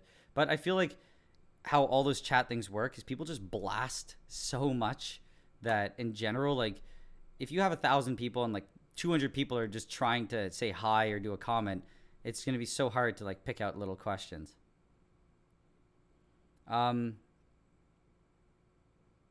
yeah, I don't even know how I'm going to. What's nice about this though is it doesn't keep popping the messages to the bottom, so I can read the older messages and it doesn't just keep trying to throw it to the bottom. So no matter how many people are commenting, I still am able to keep up. But I think I'm probably gonna have to in the real live version like keep going to the bottom. Otherwise, I'm gonna be stuck like answering questions that were asked like 40 minutes earlier. Do you ever check out the Science Madness forums? Um, no, just no. At the very beginning, I did a lot. I did a lot and a lot, and I found that I was very, as I mentioned, I talked about earlier, I was trying to find a lot of ideas, and it was hard for me to find ideas because I don't know, I just wasn't. I was looking for other people to say things that were cool, but then as I got more um, experience with what I was doing, I just kind of stopped going there. I don't know. I just didn't need to ask people for advice. I just didn't need to try to find ideas. I kind of just like did things on my own. So I went there a little while ago because I referenced I think it was my Indigo Carmine video because some guy randomly just posted a procedure there and that's what I followed. Um, but besides that, I don't.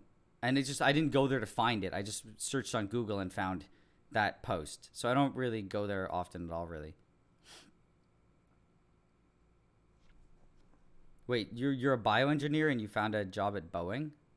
Or wait, I said I totally misread that. I said I thought you said you had trouble finding a job with Boeing. I was like, huh.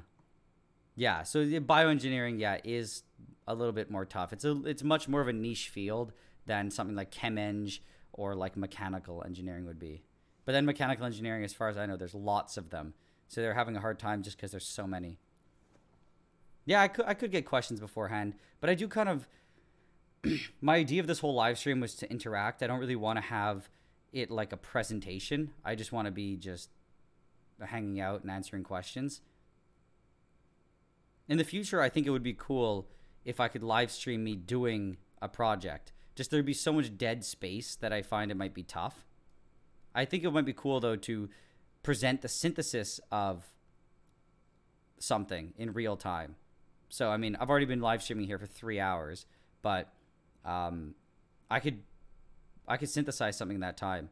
I'm just afraid that you guys will see how shockingly different my techniques are on sorry, but how shockingly different my techniques are when I'm not on camera because I won't be trying to make things super nice and pretty for the camera.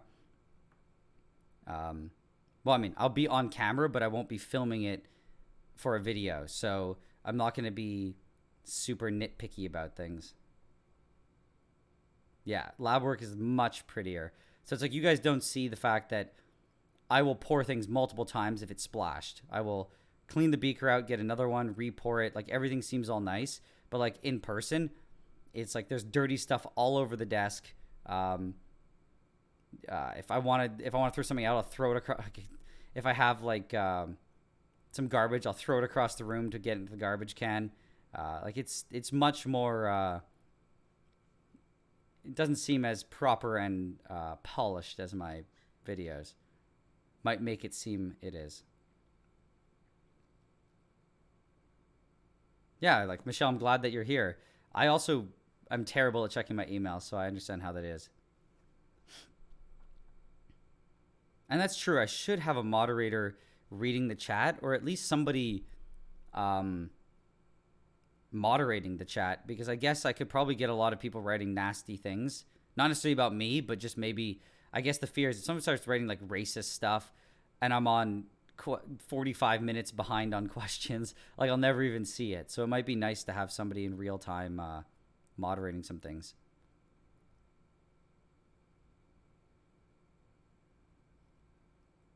Oh yeah, so Ceres, like, you can say hi to your son, son for me. It was your son, right? Yes, son. Yeah, you can say hi for me. I remember reading your questions about making salt crystals. Are you making them right now, or are you like getting ready to make them?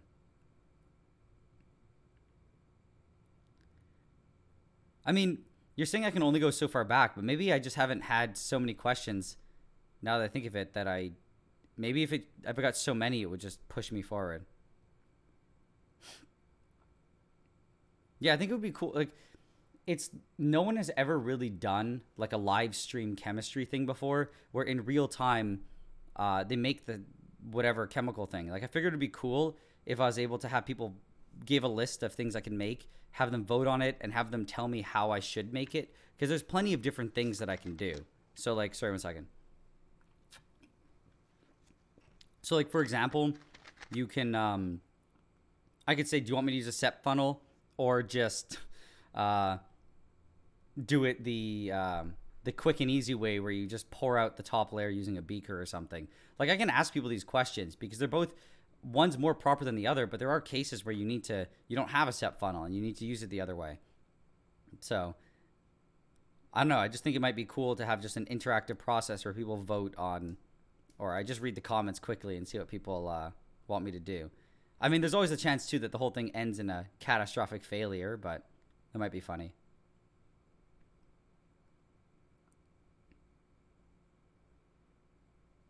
Yeah. So Martin, you're saying that your ice cube maker is pink from Eosin.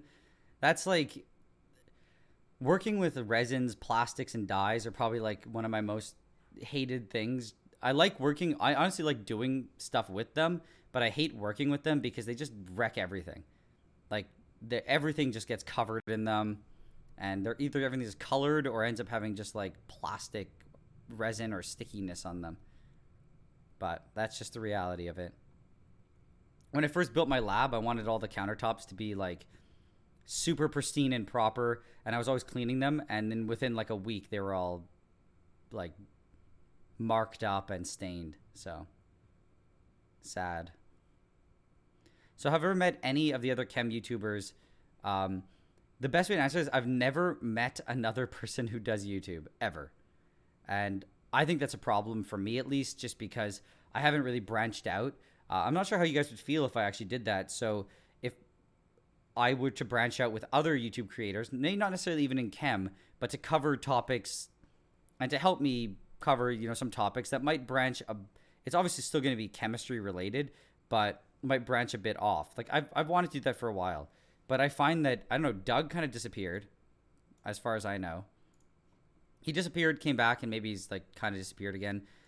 Chem players banned, and they're very mysterious about who they are. And Nerd Rage is kind of mysterious. But maybe I just haven't made the effort to actually collaborate with people. So I think that's probably it. And actually, it's true. Like, if I had someone to just filter out the questions, that'd be pretty good. But who do I get to do that? That's the question. So you're saying that your crystals are growing, but they look weird. How fast are you letting them grow at? Because you need to. It depends. Like, if you want to make big crystals, it has to be really slow. But if you want to make lots of just nice looking little crystals, which can be cool, so they come out as like little snowflake things, or grow as needles on the bottom, those can be pretty quick. But you might actually have to get. It might be better to recrystallize your crystals a few times too, because if there's little impurities, it might mess them up. So John White, you're saying that it would be hard to do some because they'd be time consuming and need prep. Well, I'd only do the ones that need very little prep, and they're time consuming, but I would choose ones that I could do in one sitting, that I could do as like an episode.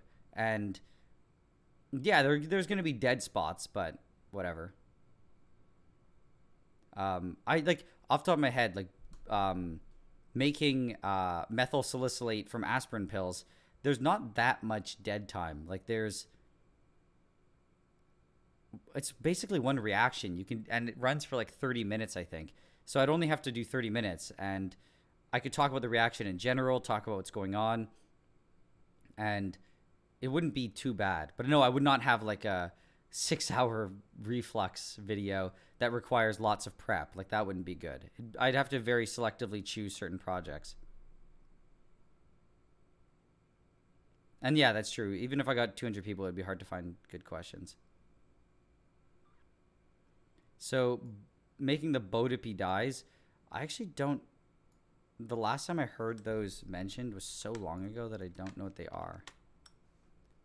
Are they the bio? Yeah, they're the bio related stuff. Um,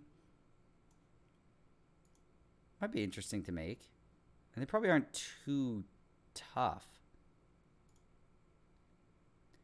There is honestly some biochem related things that are really cool that I could do. Um, Protein synthesis, DNA synthesis. It's a little.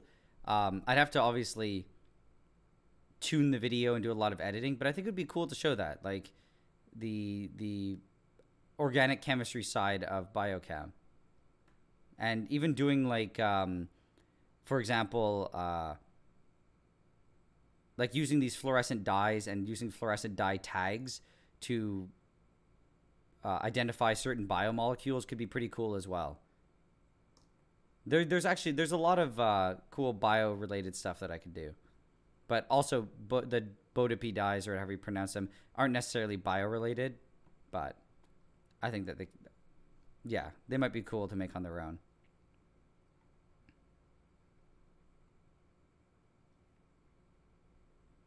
Yeah, so like you're saying that I should consider reaching out to like smarter everyday and periodic videos.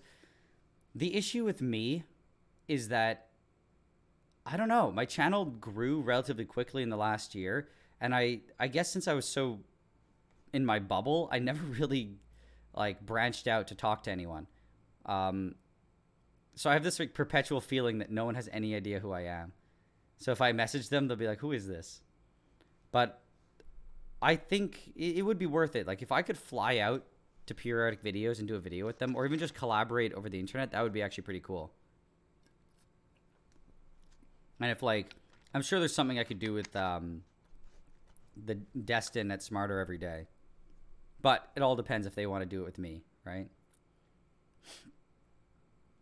You're saying like this branching out's kind of meh. It depends on how you do it. Like, I'm not saying you make some weird like collab video where we're standing together, like pretending that we're friends. Like that's a little bit odd. Um, it's more when you, in my mind, when you do when branching out allows you to do a project that you would normally not be able to do. So, for example, I know Destin does a lot of high speed stuff. So, if I were to be able to say, "Hey, I'm looking to do chemistry with this, this, and this. I need high speed stuff because this reaction I heard has some really cool visuals, but you can only see it at high speed." I can maybe collaborate with him, and then maybe he goes, "Oh, I really want to do this project, but I didn't know much about it. You can help me with the chemistry." So it's like the main point of it is to still be producing your content that you want. Yeah, I don't really like the ones where you're just together for the sake of being together. Um, no, and like you say, don't make too clickbaity stuff.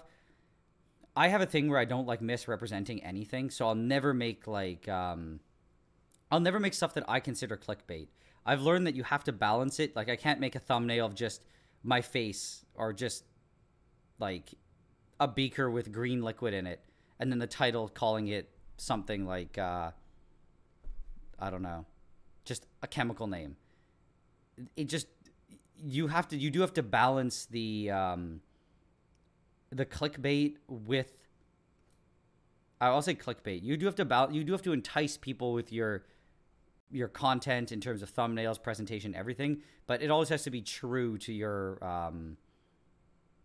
it still has to be true to your objectives, your goals, and what the content actually is. Yeah, so it was good, nice having you here, Chris. I'm definitely going to try to talk to them, but like I said, the way that I do if I branch out, it's not going to be like nearly every video.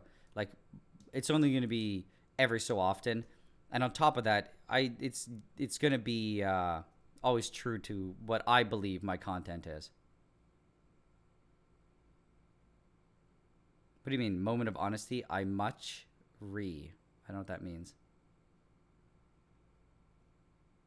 Wait, what's pink salt? Yeah, so you're saying I didn't know that periodic videos had a Patreon, because usually I try to support the other people who are in doing what I do. So it's like I support Cody, but I think I support him with really bad support. Actually, now that I think of it, I think it's really low. And I think I support Nerd Rage, but I didn't know periodic videos had one, so I should actually support them too.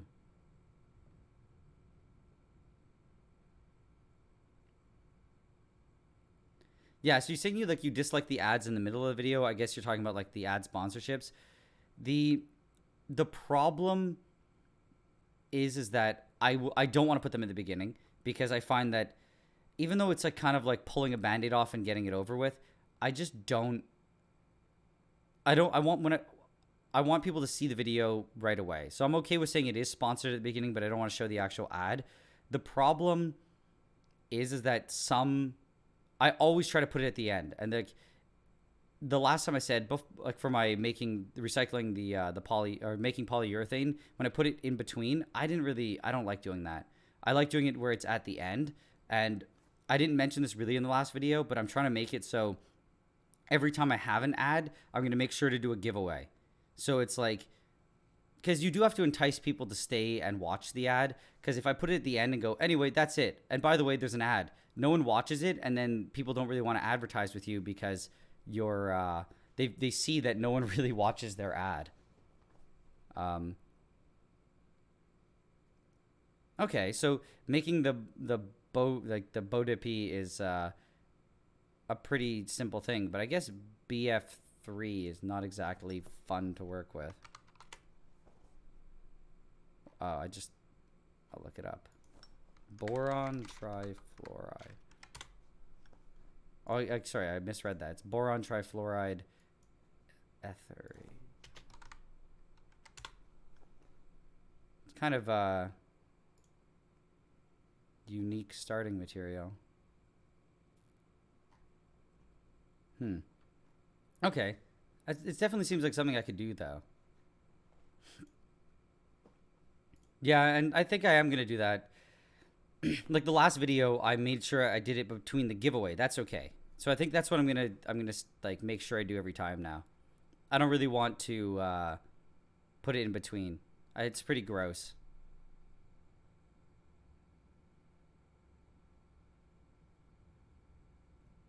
So yeah, so that's the thing. Like I could deny the putting the sponsors in my videos, because between Patreon and my YouTube, I don't truly need it, but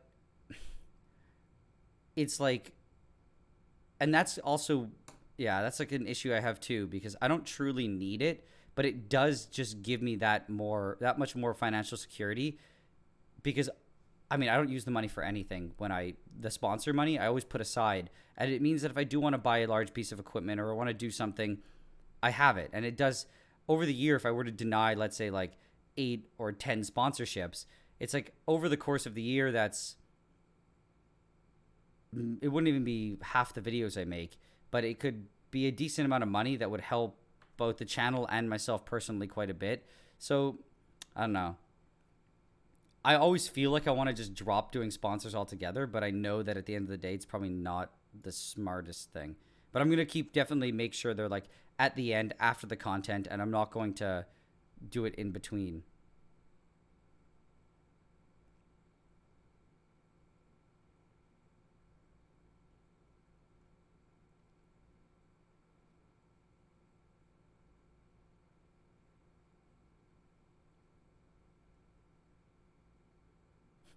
Yeah, I should just. Yes, academic paper names for my YouTube video. I should start doing that. But yeah, it's like I remember. Sorry. Yeah, so it's like you have to about clickbait to me is not good. You can't bait you can bait people into clicking, but you have to deliver what you baited them for. So if you tell them they're going to see something, you have to make sure they see it.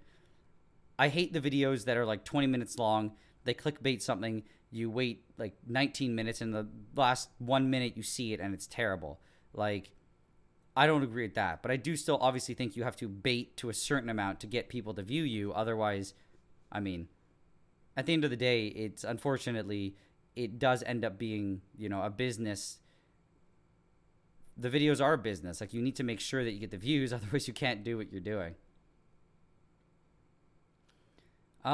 So yeah, you're asking me if I would ever consider doing a beginner series. I really want to. And earlier in this live stream, I talked about doing writing like a little book.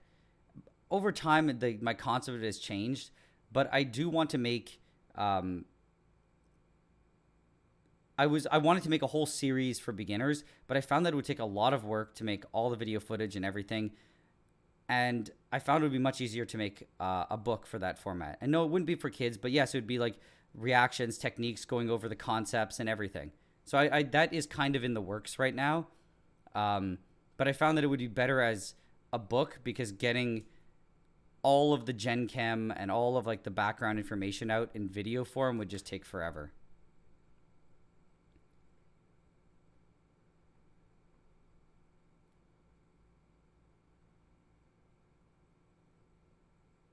Yeah, so it's like you're saying that he doesn't really do much on the Patreon.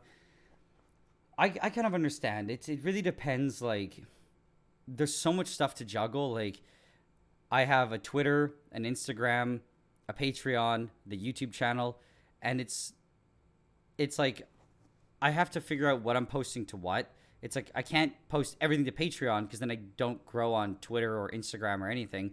But then if I post it to to Instagram, and that, I don't want to post it to Patreon, because then it's not exclusive content. And it's like, if you guys wanted to, you could have just, I guess maybe it's still worth doing, but then it ends up being so much logistics of making sure the video gets uploaded into all the different sources.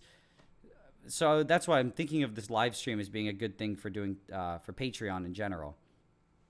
But I can kind of understand why he doesn't do too much on Patreon if he's doing lots of other stuff too.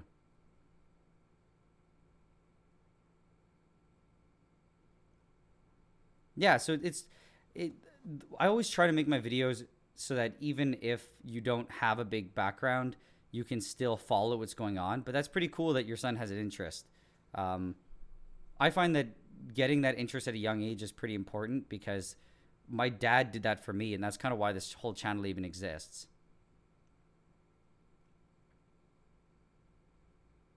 Yeah, and so Chris, what do you mean, like, you'll stick to your, okay, yeah, stick to the style. So it's like, I will say that part of the good thing and bad thing about the way that I am with the channel is I will never do something that I don't truly believe in. And it's the reason why, if you notice at the end of the video, I never ask for subscriptions. I never ask anyone to like my videos. I never ask anyone to like share it or anything, because I don't really like pandering like that. And even though I know that if I do it, you get more subs, you get more comments, you get more popular, but I won't do it. There's plenty of people who come to me for ad sponsorships, and if I genuinely don't believe that my audience has some sort of like benefit from it, I won't do it either. So I'm always looking out for the best interest of the channel, because I view it as honestly like kind of a part of me and how I express my beliefs and my, I guess, view of things. So if I were to compromise that, I'm compromising part of myself, and I'm not really willing to do that, if that makes sense.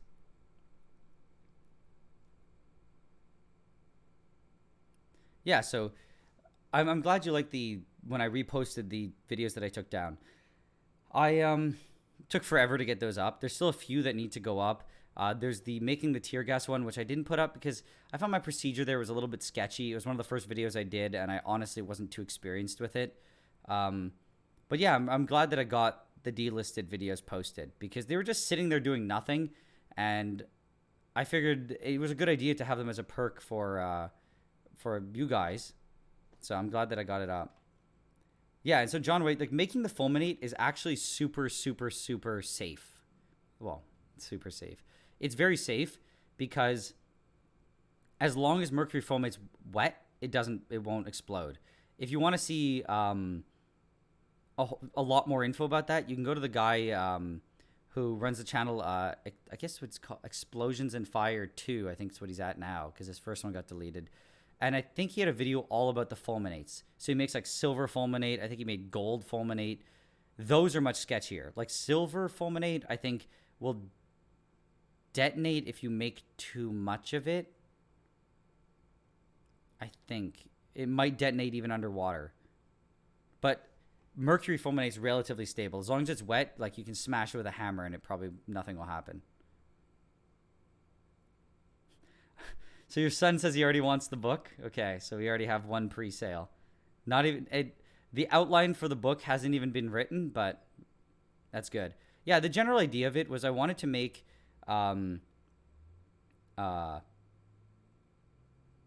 wanted to make it so that it was a book where it's kind of like the videos where I'm not just sitting there teaching you about chem. I have a project in mind, I have a goal, and along the way you learn everything.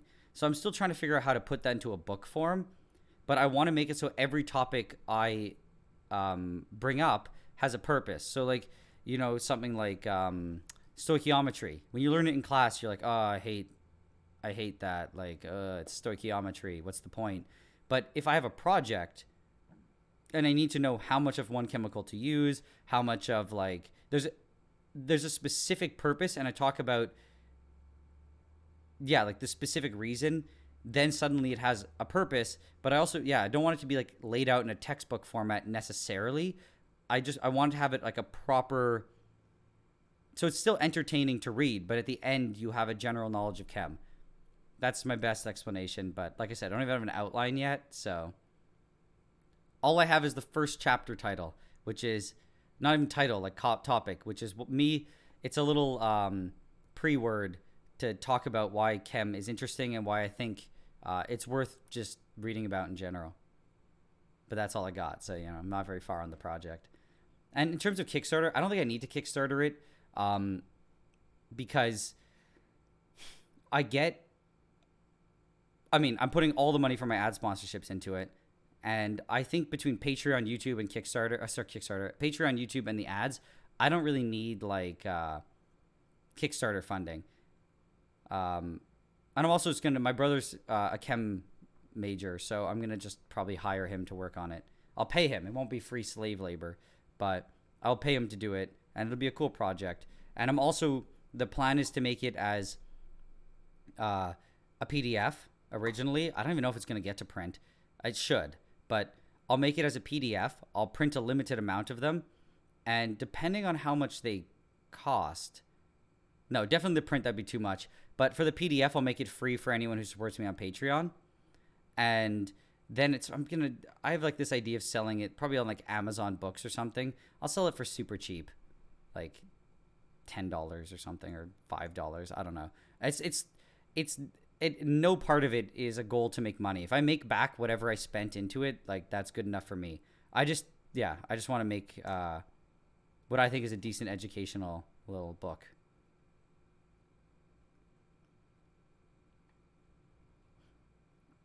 Yeah, so you made an antibiotic gel. So why did you make the gel? My first question. And yeah, clindamycin and penicillin, and like the penicillin family of drugs in general smell pretty bad, and they also taste terrible.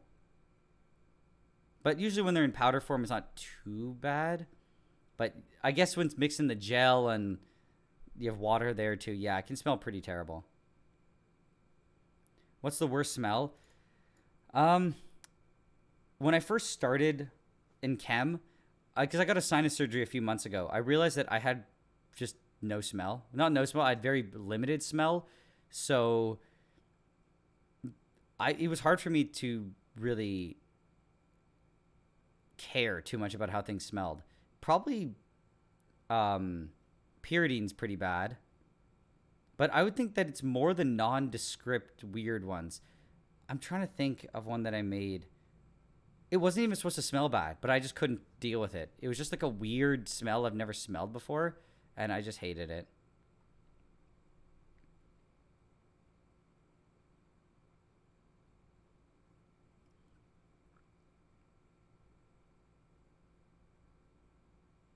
Yeah, I'm glad that you like that I don't talk about like the clicking sharing. It's just because I've never that's never been my like main goal, I guess. And especially now, I the moment I crossed 100,000 subs, I was like, I don't care about subs anymore. I stopped paying too much attention to it. It's yeah, it's I do it because I like doing it. The editing part I kind of don't like, but yeah, I think I just stick to certain principles. I don't like yeah, I don't know. I'll never ask you guys to like, share, click, subscribe. Like I don't say that. So yeah, so you're saying one of your favorite memories is when your dad asked you that question about black holes. I think that's very important when you're young. Like my dad always challenged us with stuff, always asked us, and my mom too, always asked us these science questions and was always challenging us with stuff. So I was always trying to work on little projects and try to figure out how to do little nifty things. Like for example, I got a paintball gun, and I decided to. My friend and I we cut up all these paper caps, figured out how to compress them into like a little thing, load them into the paintball gun, so we could fire our little like explodey thing. So when it shot, I shot at our house, and it like makes a big bang. But that's like, I mean, it's kind of dangerous, but that's the kind of stuff that we did when we were younger. Like always trying to come up with new nifty little cool things. Um, I don't necessarily think you should be shooting things and blowing things up, but it definitely that curiosity is not something that you just gain when you're older. I think you have to nurture it when you're young. So, are there any videos I want to redo? Yeah, like I always look at videos I want to redo. Even some that I've redone, I want to redo, but it's like a little bit excessive. Um, a lot of my some of my older ones were when I look at them and my narrations were just terrible. I literally looked at one and I thought that there was an error because how things were laid out. It looked like I made it like I was like, oh my god, like there's a glitch. It shouldn't look like this. But I literally just the editing was just bad. Um, there are definitely some I want to redo. Off the top of my head, I don't know them. I really wanted to do my first video I ever made was Flash Paper, and I really wanted to redo that, but I ended up not because I was afraid of YouTube like getting angry about me making things like that are potentially explosive. But I think I'm gonna do it anyway. I'll just cut out some parts of it, and I'll try to make it very clear that it's educational and not to make explodey things. Hmm.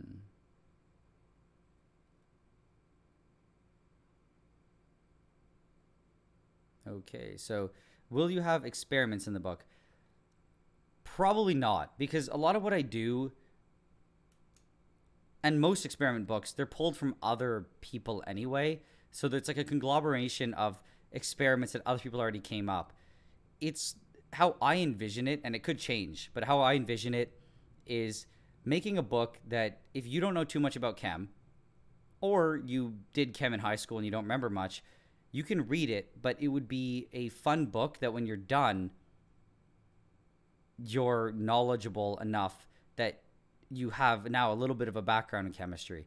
So I would say it's not going to be nearly the same, but it's similar to that whole show, How It's Made, where there's just something interesting about watching, like, those machines move and to make stuff. And then at the end, you're like, oh, now I know how to make, I don't know, some of them was like, now I know how to make shopping carts.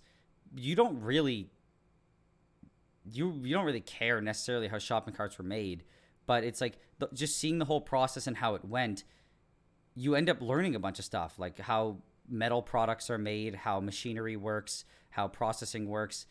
and but you're just watching it because it just was on, and it was, I don't know, just it was made in an inherently interesting way, but you left learning some things. So it's my book obviously is not a video, and it's going to be very different than that. But that's kind of like the style that I would want to do it in. So it wouldn't necessarily be encouraging you to do it yourself. It would just be talking about it, I guess, in general, in a way that I think would make it interesting to people.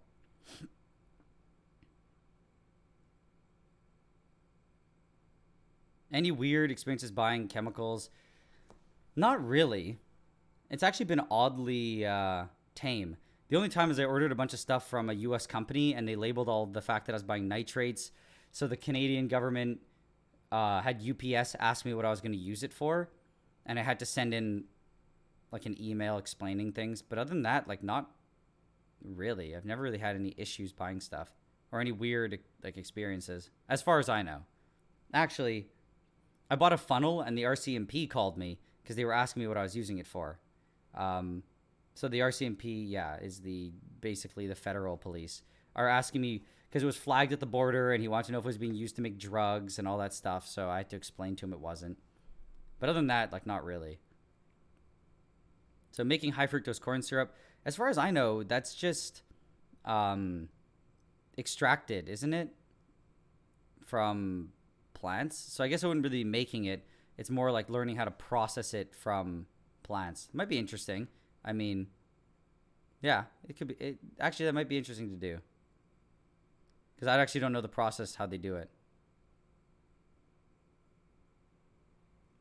The problem with penicillin-based drugs, is that they're almost all just. A lot of them are just smelly in general, as far as I know. So, if you want to make them not smelly, you don't use them. So yeah, it would interfere with its primary use. You can also get just an antibiotic that doesn't smell. But would it be effective for whatever infection the baby has? I don't know. You'd have to obviously tinker with some things. And yeah, it was good to have you here, Lelsgred. We'll see you on, or maybe on whenever we have a stream again.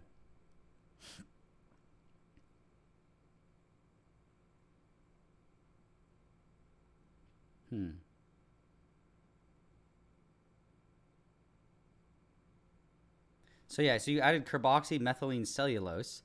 I just made it more potent. So like the carboxymethylene cellulose is just like a filler, as far as I know.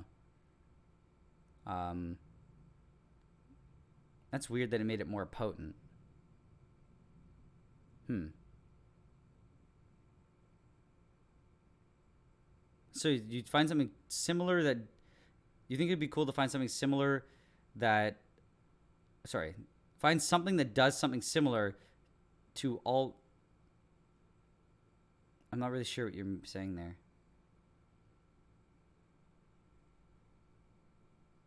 Wait, so Kurt, you shared what with many young people with an interest in electronics? I'm not sure what you're saying. That, yeah, John Tang. That's actually a good question. Also, I should say, I think that I'll see how the stream goes, but I'll probably stop it in 15 minutes because that does reach the 4-hour mark. Oddly enough, I'm not really having an issue sitting here at all, but I think I have to go out and do things with my day.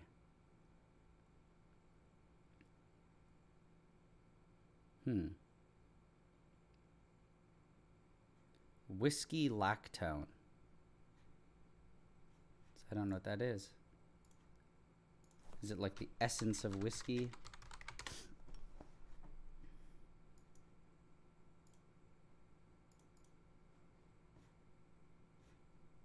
Here, I'll put this down so you guys can see what I'm looking at.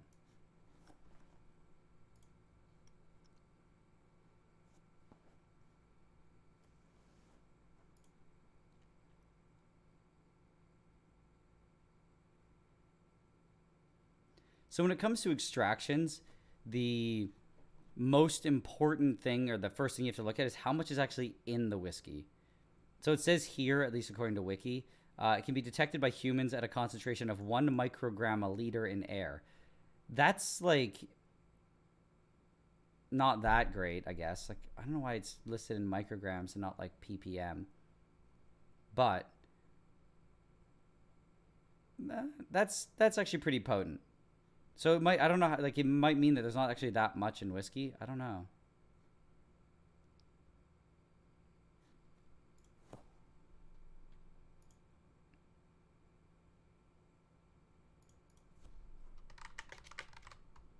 Oh my god, that's I wasn't even thinking. I just went to go type a response to one of you guys, forgetting that I can actually just say it. Yeah, I think they might have. It might block people from posting URLs.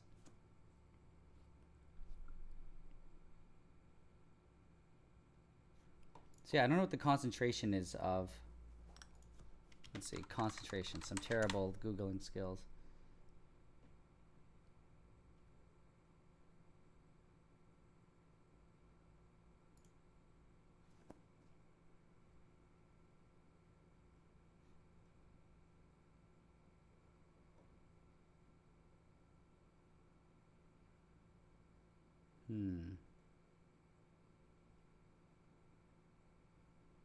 So it says here, it's a concentration. I can't read it because my screen's so small.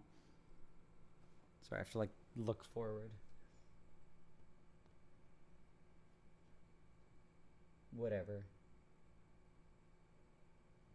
I don't even know what this thing's looking at after storage of months and like all this other different types of storage after months and all these different types of wines. But it seems that it says it's like 200 milligrams a liter, 200 milligrams a liter, maybe. That's not very much. So while it's possible to like extract it, it's pretty small amount. Also, yes, nerd sniped. So I do have plans on making more dyes. I mean, I have to make Nile Red at some point because I've kind of completely neglected that. I also plan to make, one second. It's like I'll go over my whole list here. What dyes do I have listed here? Don't want to reveal all my secrets yet, so I've hidden it. Maybe some other edible azo dyes. Like sunset. I want to make sunset yellow, which is used as the dye for orange soda. That could be pretty cool. I also want to make reactive dyes. So unfortunately, I couldn't find a real procedure for doing it. But Nerd Rage sent me his cyanuric chloride, which is commonly used for reactive dyes. So these actually react with cellulose and bind the dye or the fluorescent, or not fluorescent, the dye molecule to the cellulose itself. So that could be pretty cool. But I don't really have a good procedure for those, unfortunately. So yeah, Nile Red, some reactive dyes, maybe, like I said, some sunset yellow. Also want to make some other just pigments in general. That's what I have here.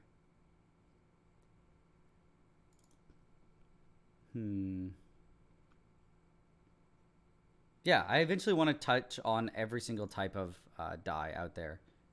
Not every type, but most of them. So.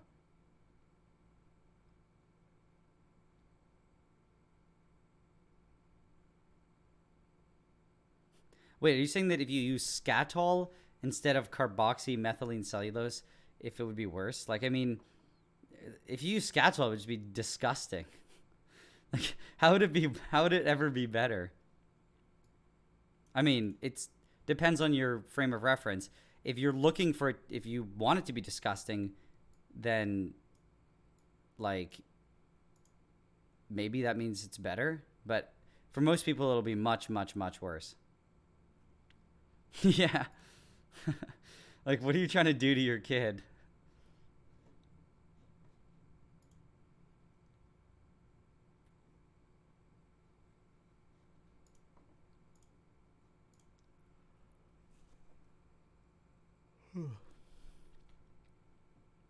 Yeah. Seems like the questions here are slowing down. I definitely think though that the suggestion to get a moderator is a good idea.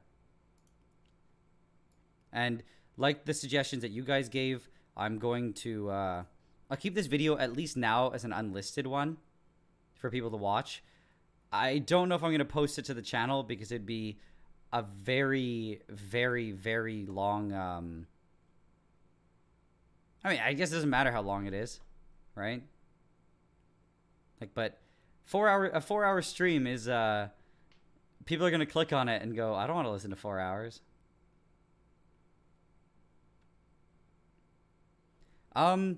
Yeah, I plan to do more. Like, oh yeah, and Michelle, like, I don't know if you mentioned before, but if I save the stream, then I can just share the unlisted video, and anyone who didn't watch it can just watch wherever points they want to. I'm glad you liked it, Bajir. I don't know how to pronounce your name.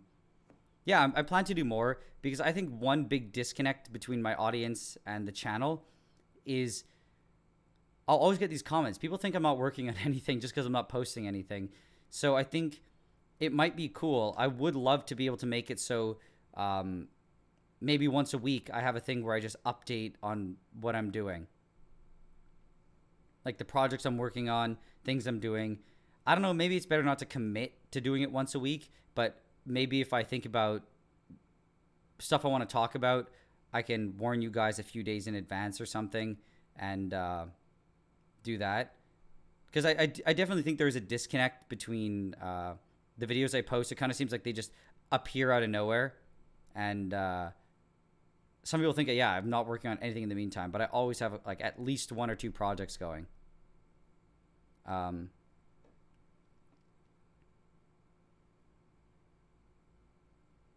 what do you mean? Character impact compounds. Okay.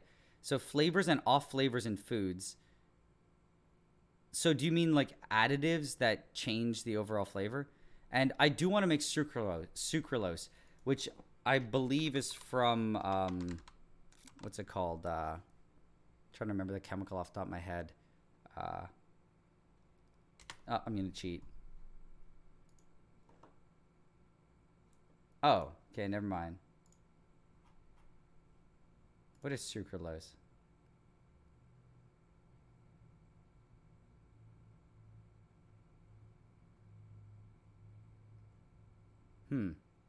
Yeah, maybe I'll make it, but it's just it's an isomer or a modification of sucrose.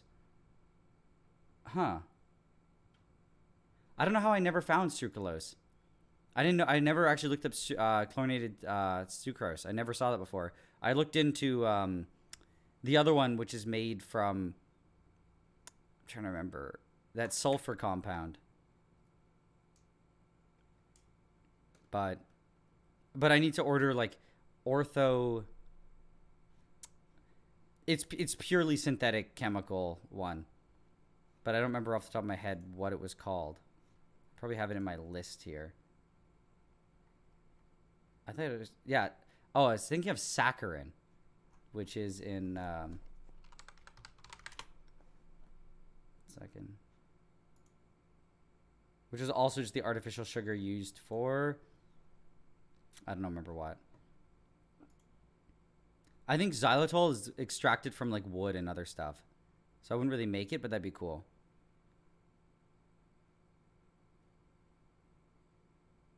Oh, so you want me when I'm reading stuff just to like bob my head back and forth? It's a good idea.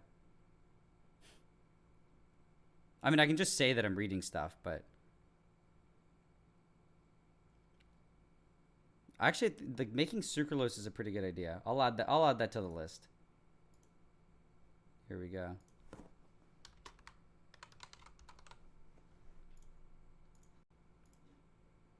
I want to make aspartame, but as far as I know, when I looked up syntheses, it's actually a bio-related one. They use, I think, a bioengineer or an enzyme to link the amino acids, which hopefully I'm not like spreading misinformation here. Yeah, so I'm pretty sure that's how they make it. Maybe not. Okay, don't take my word for that.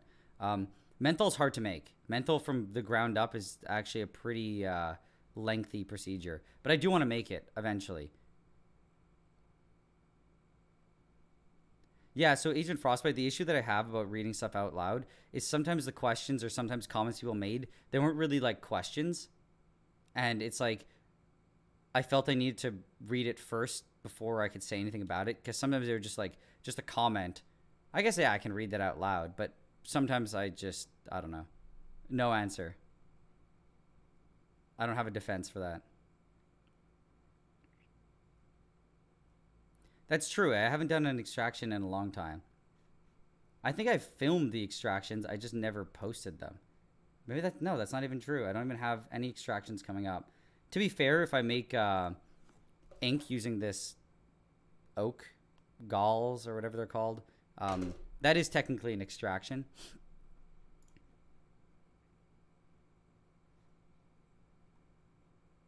Yeah, yeah. There's no synthesis for taking xylitol out, but it's still kind of cool to get like this nice tasting sugar